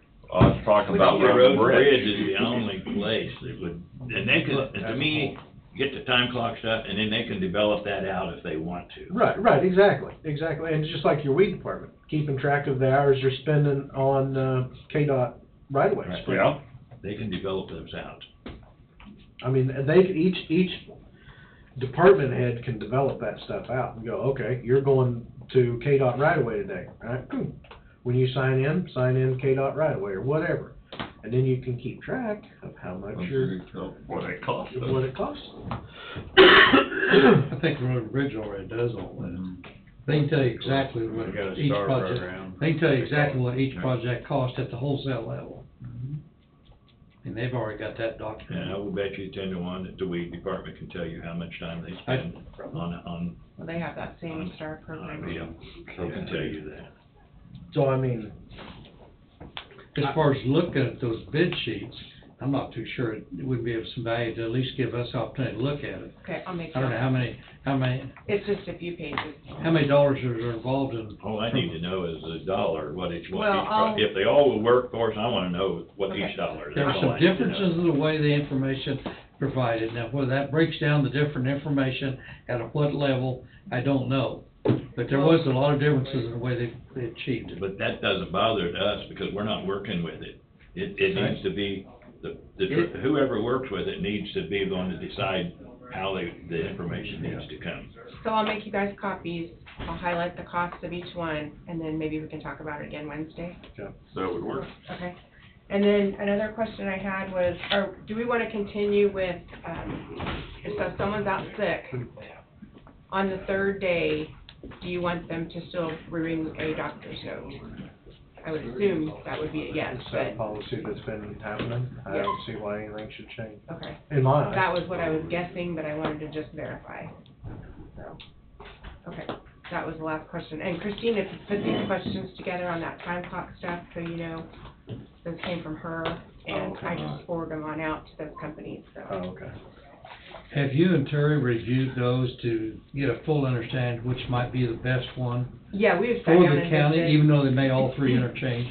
Yeah, So we've you've sat already down. got your thoughts on it? Yeah, I think we still need to look over just a little bit more, because kind of with the feedback I'm getting back today from you guys. Because you're the two It that kinda work with her, eliminates maybe three or down four, I don't to- know, but yeah. we need to make our decision But based on the bid, but also based on Yeah. your ideas. which one's the best and fits your needs? Okay. And it may end up not being the cheapest bid. Correct. So we gotta get the one that's the best fit. Well, and To a point. the one thing that I saw different with the Paycor is that it's almost like they're going to make everything sort of automated as far as all the paper documents, so that when someone comes on as a new hire, they would just go into the app, fill out all their paperwork through that app. So there really wouldn't be any actual physical paper we would even be shuffling anymore. But that's a little bit more pricier too. But you know, We have that program, and they call it EASE, and I was able to go in and sign up the other day.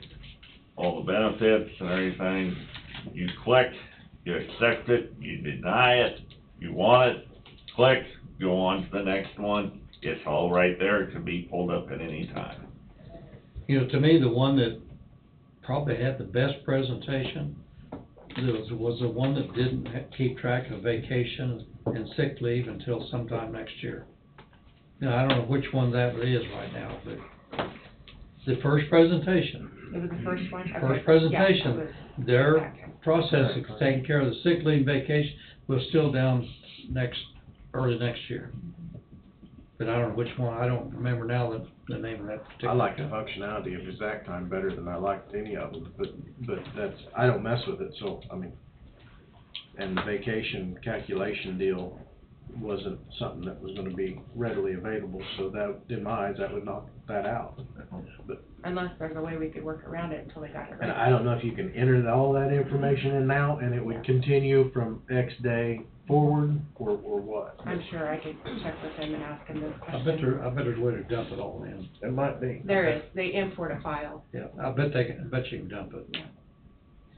If it associates with the firm that we have, CIS, CIC, whatever it is, if it will connect, I'm sure they can dump it. Well, there's several companies that are out there that dump into CIC, it's not just this one. So I know there's other counties that are using different companies too, so. But as far as, which one? That, I mean, between price. And there's That's several out y'all's, there. That's y'all's. Well, look at you, Okay. you're the ones that have, know what needs to be.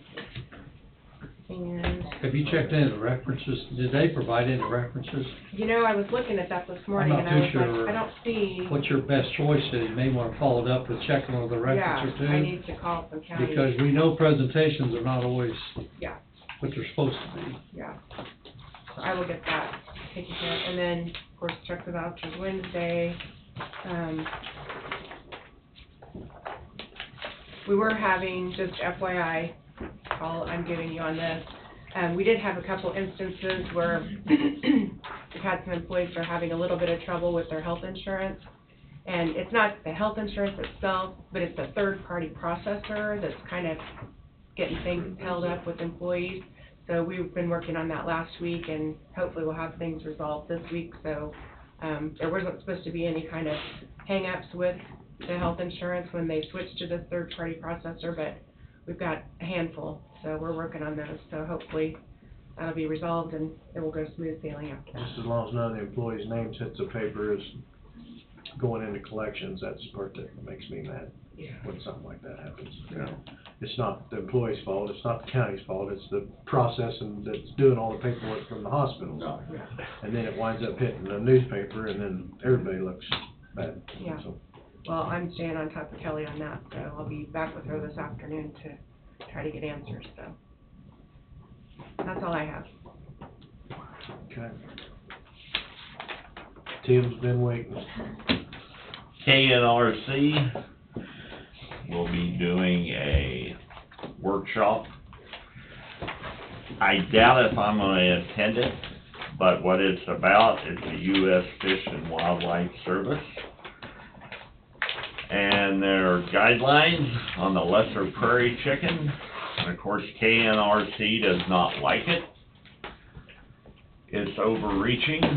And what's going on is another 501c, the Center for Biological Diversity, the way it was explained to me, has got a lawsuit against the U.S. Fish and Wildlife Service as far as they don't feel it's strong enough. How they're controlling a farmer's, landowner's land. So, way it was explained to me, they will be eventually settling it. This is going to become law until somebody gets together and fights against it. Whenever I see the word diversity behind something, it's never good. Yeah, definitely. And we're seeing it way too much. Yes. Tracy said she'll keep me updated what they decide and everything on it. If I don't attend, right now that does not look like I'll be attending. Too late a notice for me, there's no way I could. That's this weekend, isn't it? Yeah. Thursday and Friday. Thursday and Friday. Thursday night and Friday during the day. But if anybody wanted to go.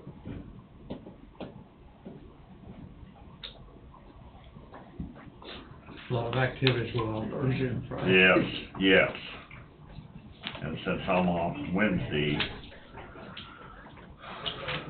I've got a whole list of stuff that I need to accomplish this week. But if anything changes, I may take off.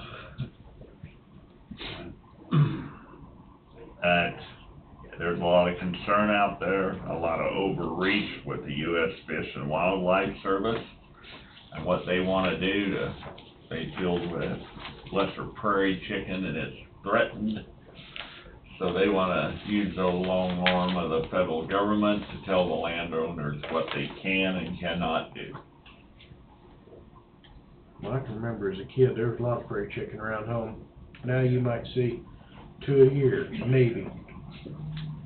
You don't get to see Right them. up there, Wolf Creek, where Wolf Creek is at, one of the best prairie chickens in this part of the country. Yeah.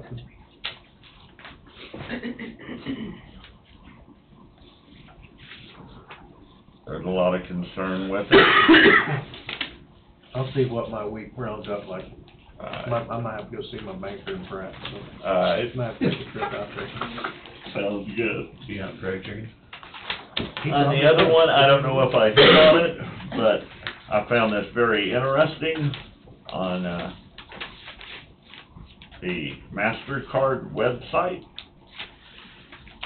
The ESG again, they are basing their employees' pay on ESG and how they affect the environment. This is MasterCard themselves. Nice. So if their pay range is Off of their ESG score. Yep.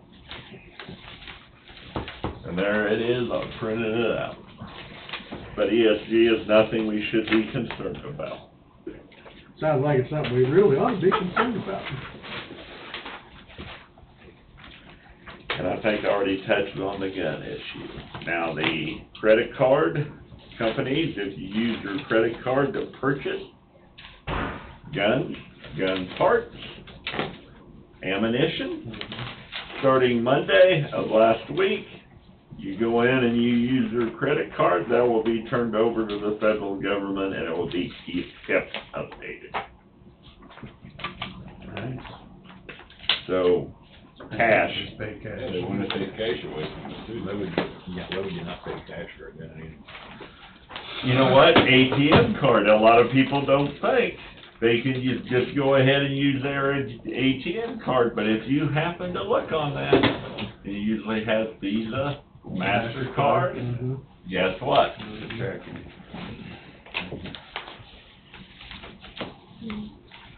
Telephones. Telephone, Yeah. but that started Monday with, our lovely president. Your president. And the credit card companies with the ESG and everything decided to go ahead and do it and let the federal government know when you purchase.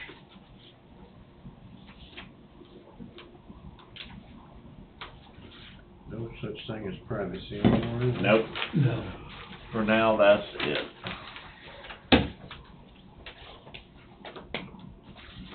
Tom, you got any goodies for us? No, sir.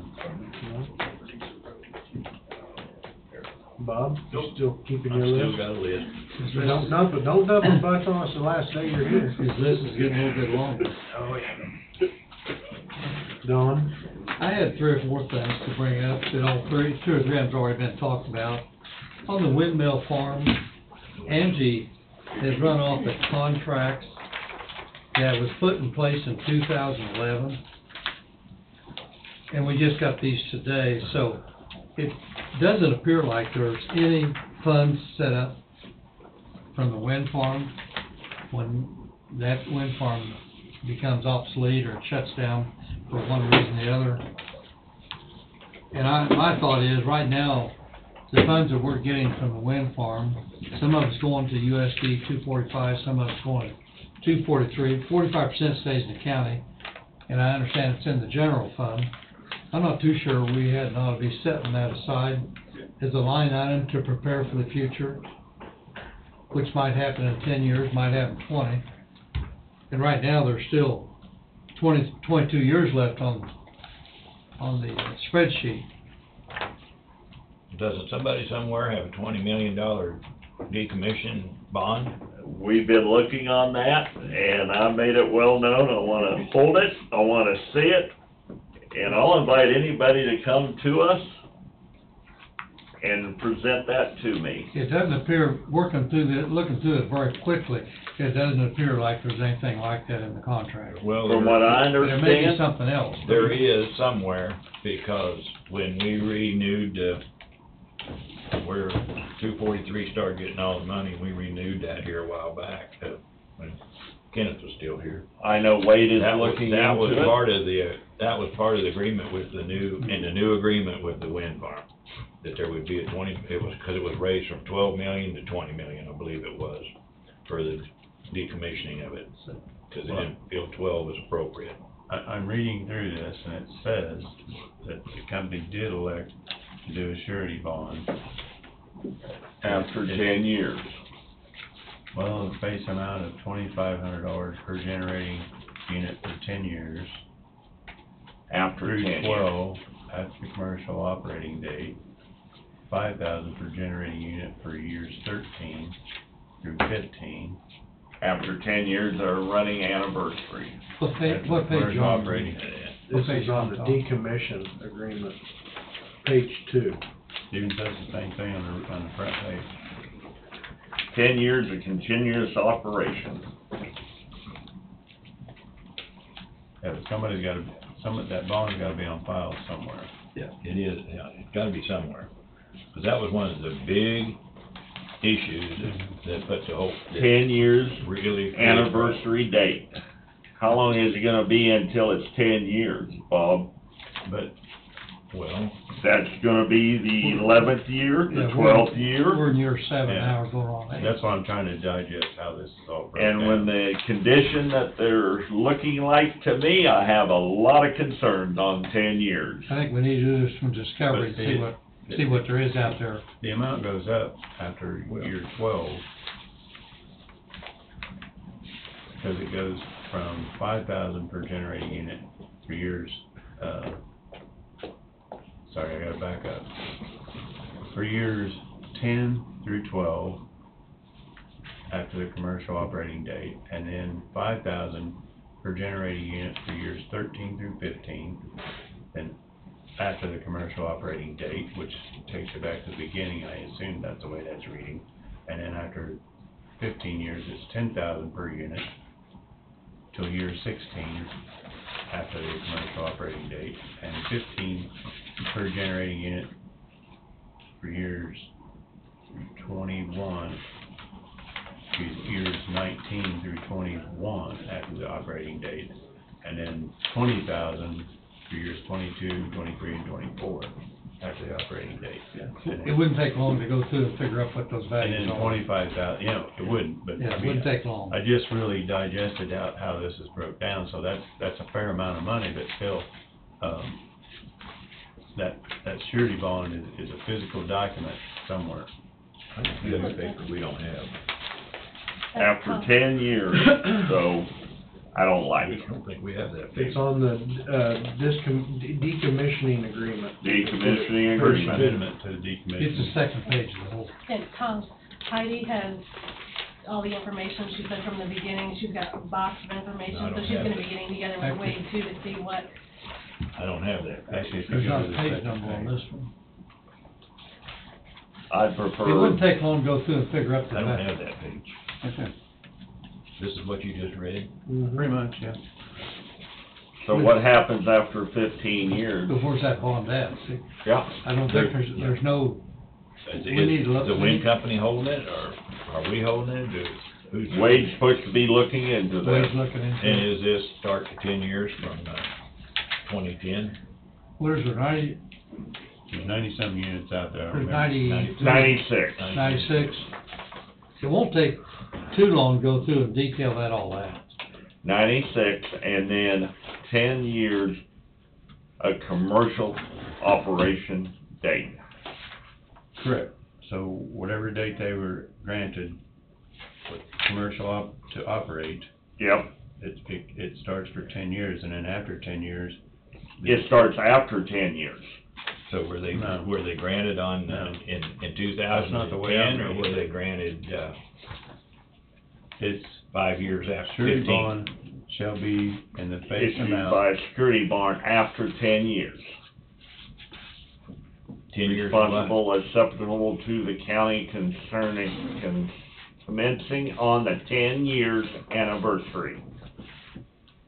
So that should be 2020 then, because they started in 2010. And then they they'll got start their the first- bond. That's when they got their first approval, was 2010. See, the way I'm reading it, it's $2,500 per generating unit for years 10 Yeah, through 12. That's what it says, $2,500 So per for me, year. that's 10, 11, 12. And then it 13 through increases after 15 that. is when it kicks up. It wouldn't take too Well, long. if it's out there, they should have the bond already purchased, if you're correct. But you said Wade's trying to discover that. Yeah, somebody holds that somewhere, and that document somewhere. And we just need to find it. Find like it. you said. I'm a little bit surprised that the contract doesn't detail out where it's at.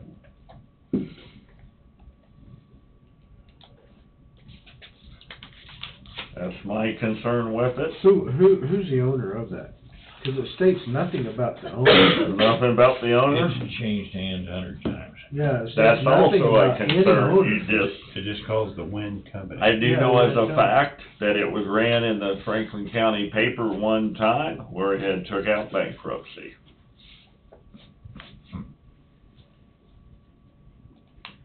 Of course, that shouldn't affect the bond if there's a bond. That was before it was even started. It was, the leases had been signed and agreed to, and then Franklin County, Kansas, they took out bankruptcy. Well, now, you gotta remember, this started in 2010, it didn't start in 2015. Correct, correct. They went online in 2015. I think it would have been, So that's when they started paying the money, but the agreement for them to do this was in 2010. The signed agreement here is signed July 1st, 2011, so. 2011. But the county didn't receive any funds until 2015. What we got? So we'll just sit tight until, see what Wade discovers. I'll go through and see what the bond dollars come up to. Do you have it, Angie? 'Cause it's I went and looked back there and I don't find the bond. Harlan signed it, you signed it, and county attorney at the time. The decommissioning agreement, yeah. Yeah, but First yeah, Amendment. this amendment is different verbiage than the original. Yeah. Cause Tim is right. When I go back and read this amendment, commencing on the 10th anniversary. Commencing on the 10th anniversary. And I have concerns with that. The original does not say commencing on the 10th anniversary. Who's gonna guarantee, you know, with this, I'm gonna say, let me go out and buy a tractor. And I'll start making payments on it in 10 years. Let's see how that works. December the 6th, 2010 is when this was initiated. Yeah. I think that's what they should. Because they had to come in and get something done before the first year, they're gonna lose all their incentives. Yeah. Federal. To me, let me use a piece of equipment for 10 years and I'll start making payments So on it it. sounds like Wade's trying to investigate that, so.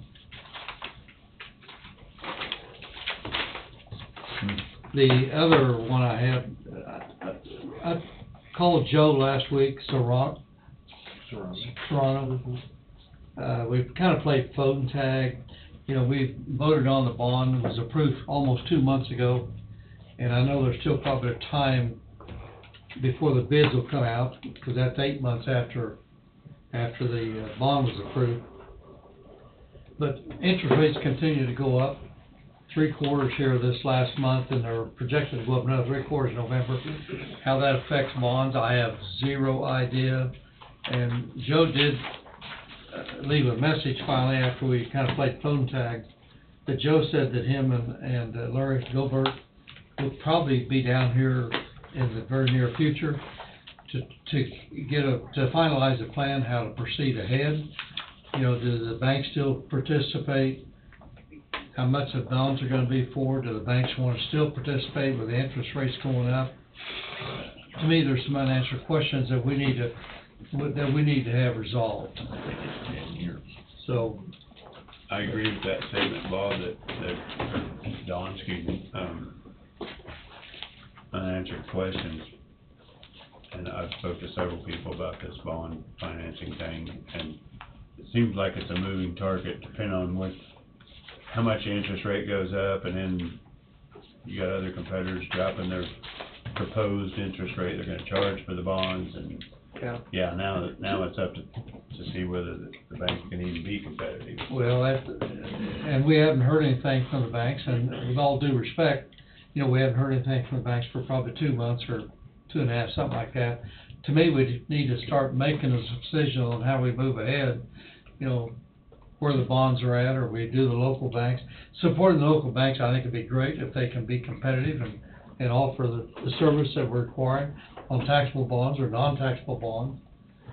And right now, there's a little bit of, you know, that decision hasn't been made either. To me, the faster we can get it finalized, the better shape we may end up being in. Joe, the information, he left me a phone message there at 9 o'clock Friday night, which I didn't pick it up because I had ball games, but I assume that within the next month, him and Larry will be down.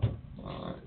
And I will touch base with Joe by phone here today if I get a hold of him. That's all you got? That's all I had. We'd already covered the other three.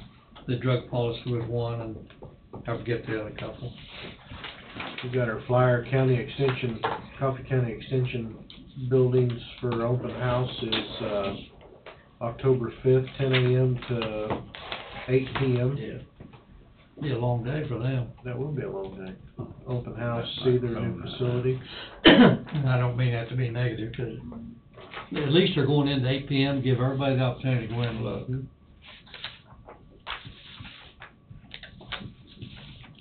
Let's see, was they supposed to, we didn't ask Darla anything about getting other bids for the heating in there. They'll be in next week for that. Could be in next week? Yeah. Okay. That's what they told me. Okay. They didn't want to confuse it with the 4-H deal. Right. I don't think I have. Did everybody talk to Jeff Byer about going to the Kansas, conference? Kansas City. Yeah. I have not. He called last week, wanted to know, I was interested, if anybody was interested in going. I won't. It comes up next month. Monday, Tuesday, and Wednesday. Next week. Has it been a year since we went? Yep. Whoa. How fun has it been? I'll correct that. It's the 17th, 18th, and 19th. 17th, 18th, and 19th. I think if you wanna go get a hold of Jeff, basically is what it boils down to, because they're asking about the supper, the evening supper. 17th. So. And make sure if you go up there, you take the tax exempt form. Yes. Yeah. I didn't And- make reservations for the time nobody was going, Right. so when Jeff asked me, I said no.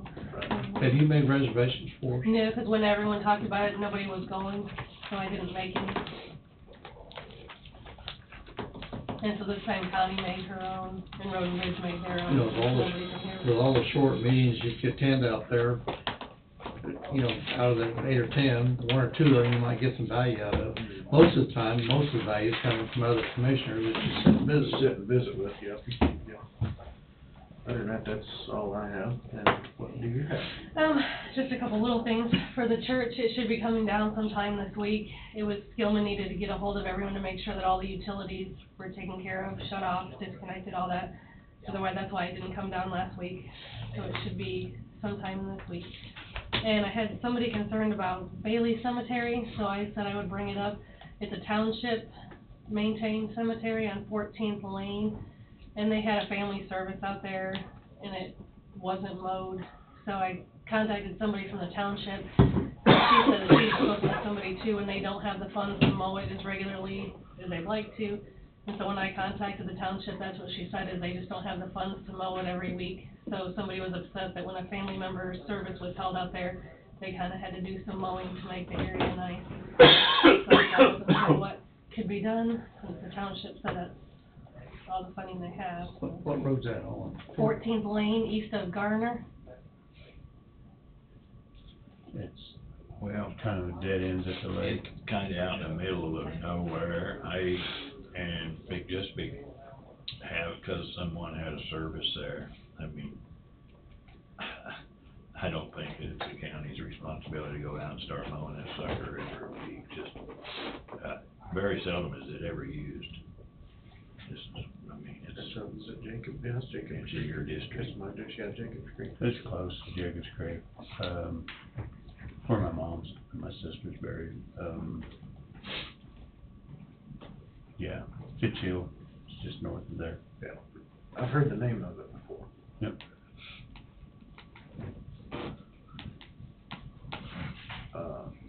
So it was just to bring it to the attention, since I said I would. I wonder how many, I'm gonna have to go out by there, see how many stones is out there. It's a fair sized cemetery. Yeah, it is. Yeah. I'm gonna probably be getting up with them. They got their insurance. I got a couple of brick stores that are leaning pretty bad. Good old see what we can do to straighten them up maybe. What township is that in? That's Pleasant. Pleasant. Doesn't sound like it's very And pleasant. they have a cemetery board. No. Pleasant has a cemetery board. I think it is, or is it just a township? Wade Yeah. Thompson takes care of the cemetery. Or not He Wade, does. not Wade. Your brother, Chris. I think he's off now. Is he off that now? I think so, I'm not sure. When my sister passed, we had to deal with him. Yes, but I don't think he's on there now. Oh, okay. Hmm. And that was it. Any updates on the heating and air in here? Well, you'll probably be seeing an invoice, I'm not sure if it's in there or not, but that was actually one from last winter that they just submitted. But, so no, as far as everything that's in the work, I'm still trying to get a hold of somebody from EMP Shields to see when they're putting in those surge protectors, because Modern Air wants to know when they can do the upgrade. Yeah, yeah. That's what I was And, thinking. yeah, and the extension office did say that I talked to Jill, and they were gonna get a hold of a couple other people for bids. Did we give them a check for those, didn't we? EMP, I think We did pay for I think that, everything right? is paid for now, I think. And my email's been passed on to two different people that I tried to contact to see when is this gonna be done, so. Okay. Well, I did visit with Bobby Friday, asked him if he had a recap of last week's events.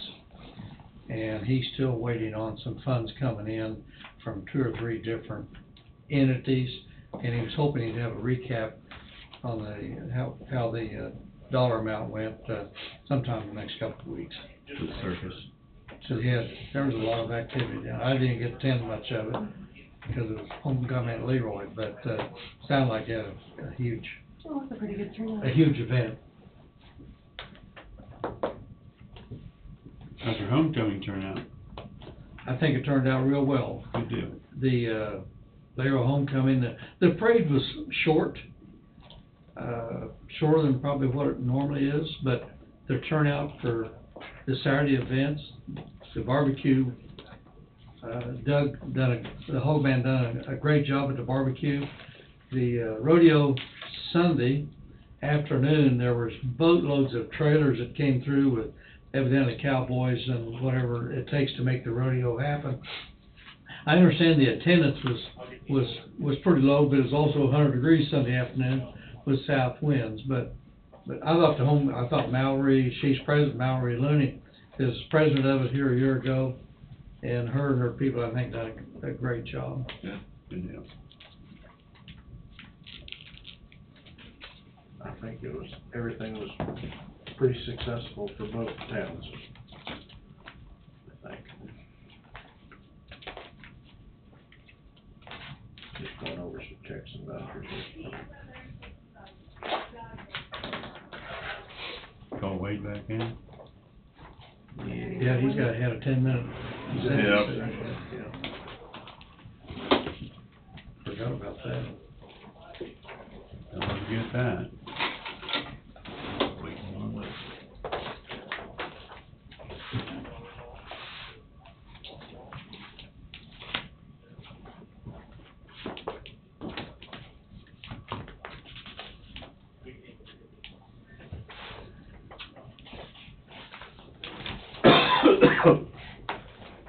I got a good cough.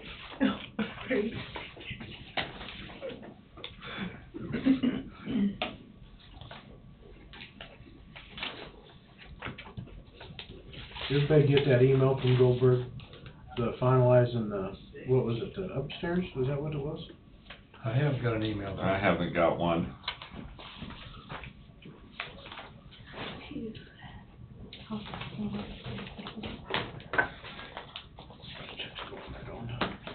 I don't know if it come to my office or my cell phone or if it come to.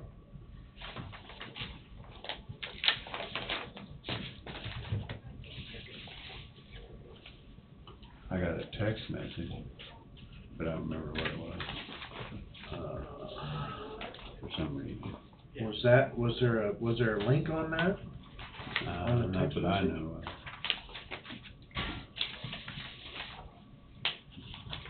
I haven't received anything from Larry. I get too many text messages. I do too, and I usually delete them.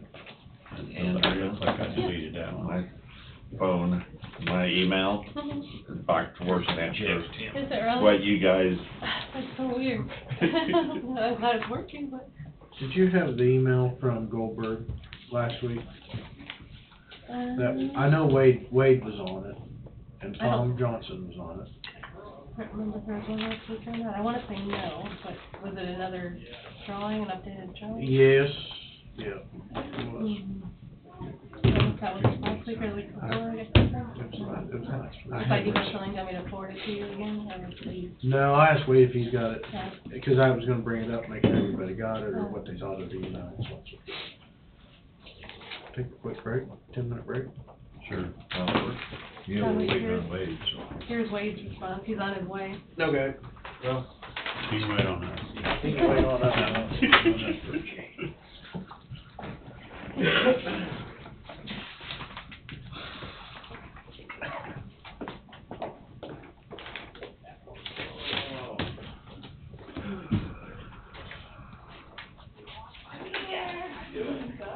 I was 95% sure I read in there that it was after 10 years. And you were correct on that, Well, that's what I was commencing on. Yep. After 10 years. And the condition of them. So, if it was done in 2010, that means in 2020, Yep. it should have started. Yep. Well, one of those talked about their commercial operating dates, and aren't we in the 7th or 8th years of their actual operating Dates, and that's what I think they went off of. So we would have 3 years, but a guy needs to be paying attention to that. Because there's something in there when it says see below what explains what they consider the commercial operating date, and there is a description that they use for. Well, this one paper is an amendment to the original Yes. agreement. And the amendment says commencing on the 10th anniversary of the commercial operating debate defined below of the wind project.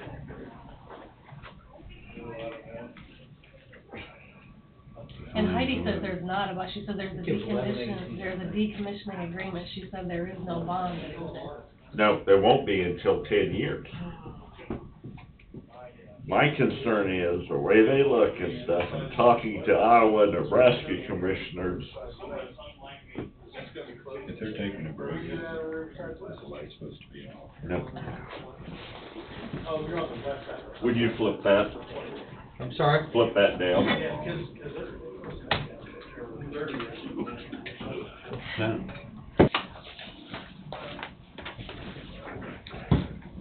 And now wait. It doesn't say when the commercial operating date is, so. You take Correct.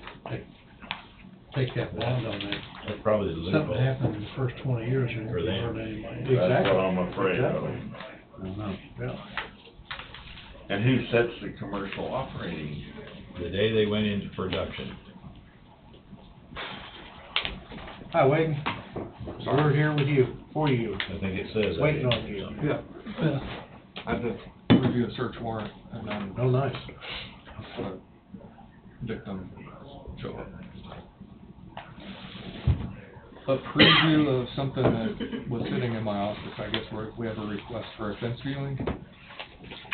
So, Just showed up today. yes.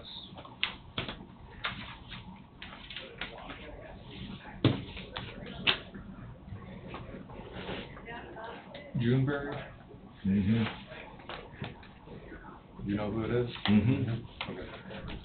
And Juneberry's what he lives on, so. He was in here this morning asking about how to do it. Gotcha. He did it.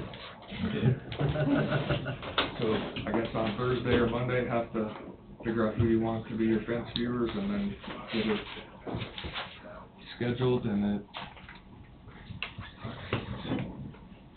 looks like,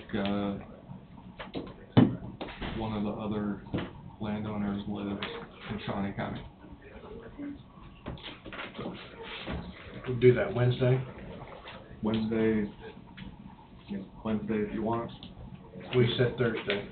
Oh, Or Monday. Wednesday or Monday. Yeah, I've got checks about your Yeah. thought maybe I was wrong for a second. Yeah. You was already looking at your calendar, wasn't you? Yeah, I was like, wait a minute.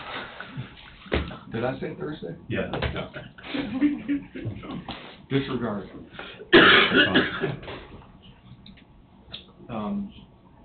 10-minute executive session, myself, the board, attorney, client, to discuss, pending litigation. That's a move. Tom's moved. All second. Tim seconded. Any discussion? All in favor, say aye. Aye. Motion passes. We'll go into executive session at 11:34 for 10 minutes.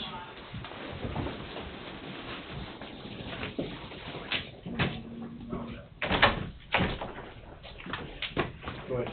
And just because it's gonna be a 12 I don't know whether Glena's Eagle Picture's still operating down there or not. I can't answer that. That property to the north there, that somebody between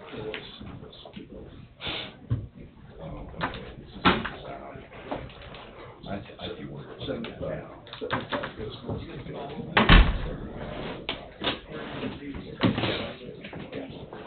I'll check your. Yeah. Okay. fine down there. Check that out. Wait, do you have anything else for us, sir? I had one more question to ask. Did you get the email from Goldberg? It was something about the upstairs, or?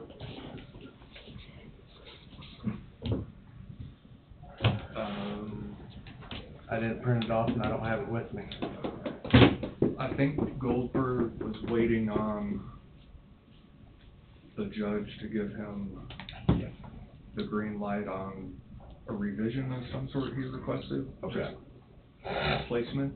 That was what was on that text I got. Outside of that, I think Goldberg is working on sending his renderings over to be blueprinted, is my understanding. Okay. So just make sure there's nothing we're holding up on our end anyway. I don't think so. But there could be an email right now that somebody needs to take action on. I'll print it off and really go over it and read it. I mean, I've got what I thought is the most recent renderings.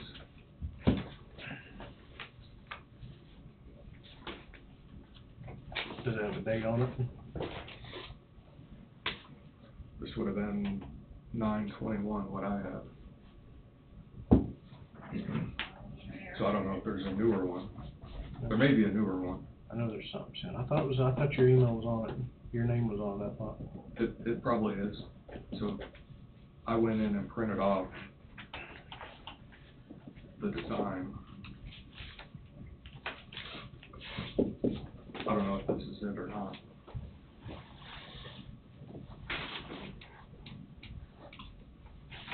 But I think that's what the issue was.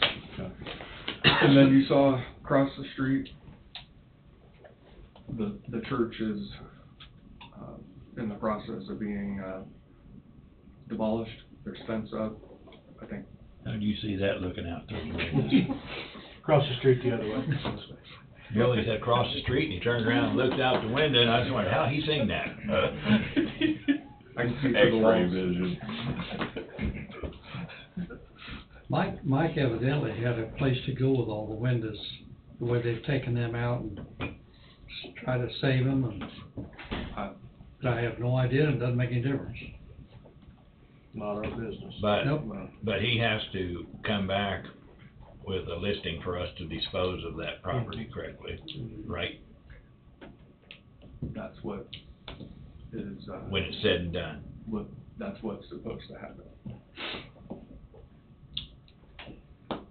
So I know one of the concerns was putting a fence up around it, and originally we saw caution tape, so someone said, well, how does the caution tape work? It's like, I hope there's a fence, and then now there's a fence, so. I do know the museum got a window, and we had authorized that beforehand, that they were to get one, and it's still, so I guess in a sense, that one doesn't have to be, is that correct? Because it's still. I'd like to see a list of everything, and then have it all done at one time. I've spoke with him a couple times, and that he said he's got the list of everything that was salvaged from there, and I told him, I said, you've got to bring it in so we can deem it no value of the county. But not till it's done, you might want to sell brick. Right. So. So now the next step, and Andrea knows more about it than I do, the utilities were an issue, and making sure the utilities were shut off so we don't have a secondary issue. And I think there was confusion about whose responsibility that was, but the devil's in the details, and the details are in the RFP, and the RFP says that it's the responsibility of whoever's gonna demolish the building, that all utilities be capped. They contact whoever the utility companies are, work with the city, get proper permitting to make sure it's all done and taken care of. So I think within the next several days, you'll see significant activity over there.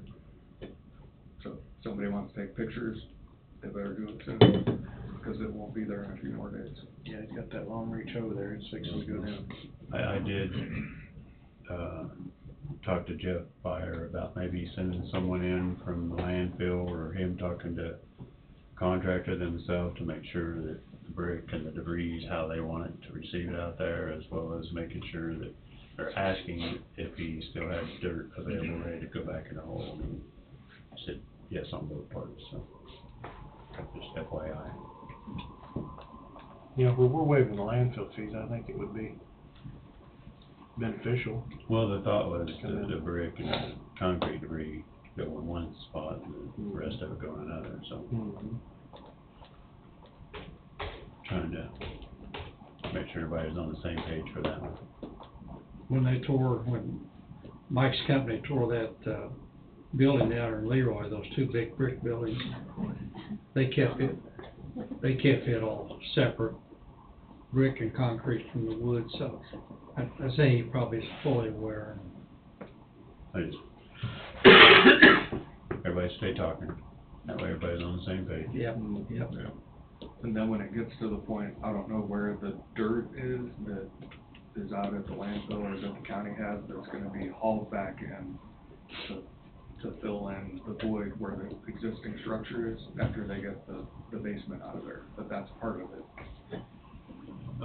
Okay, so, And that was the other thing, I wanted to make sure Jeff was ready for that when it's, just somebody being surprised. and then it has to be compacted over there and everything, are we gonna have I know when we do roads, when we do asphalt, we have an inspector from the county up there making sure everything is correct. Are we gonna have someone keep an eye, make sure that is getting compacted the way it needs to be? Probably need to stay on top of it. I don't know who that is that does it for the Well, county. somebody from county, I mean, road and bridge could. Road and Bridge got everything they need to do it, but to my knowledge, I believe they got the nuke machine.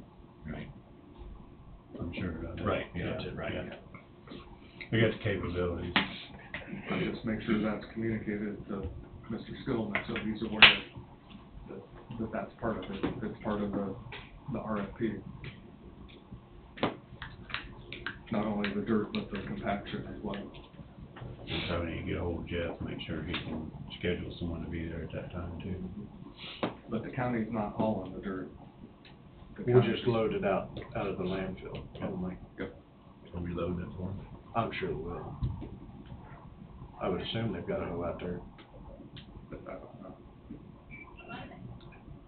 I know we have the dirt. We can work with them. Yeah. Just take one off. I would assume, but you know what assumption does. Yeah. Anybody have anything else? Not I. Tex, I seen you come back. You got any new development? No, I just came back from my papers. Oh, okay, all right. Well, we'll make it easy for you. We'll just go ahead and adjourn at 11:54. We won't adjourn. Oh, recess, sorry, we'll recess at 11:54. Be back here Wednesday at 9 o'clock. Recess. Should come earlier. I'm surprised to see you guys still going. Oh, wait. We're just diehards that way. Dedicated.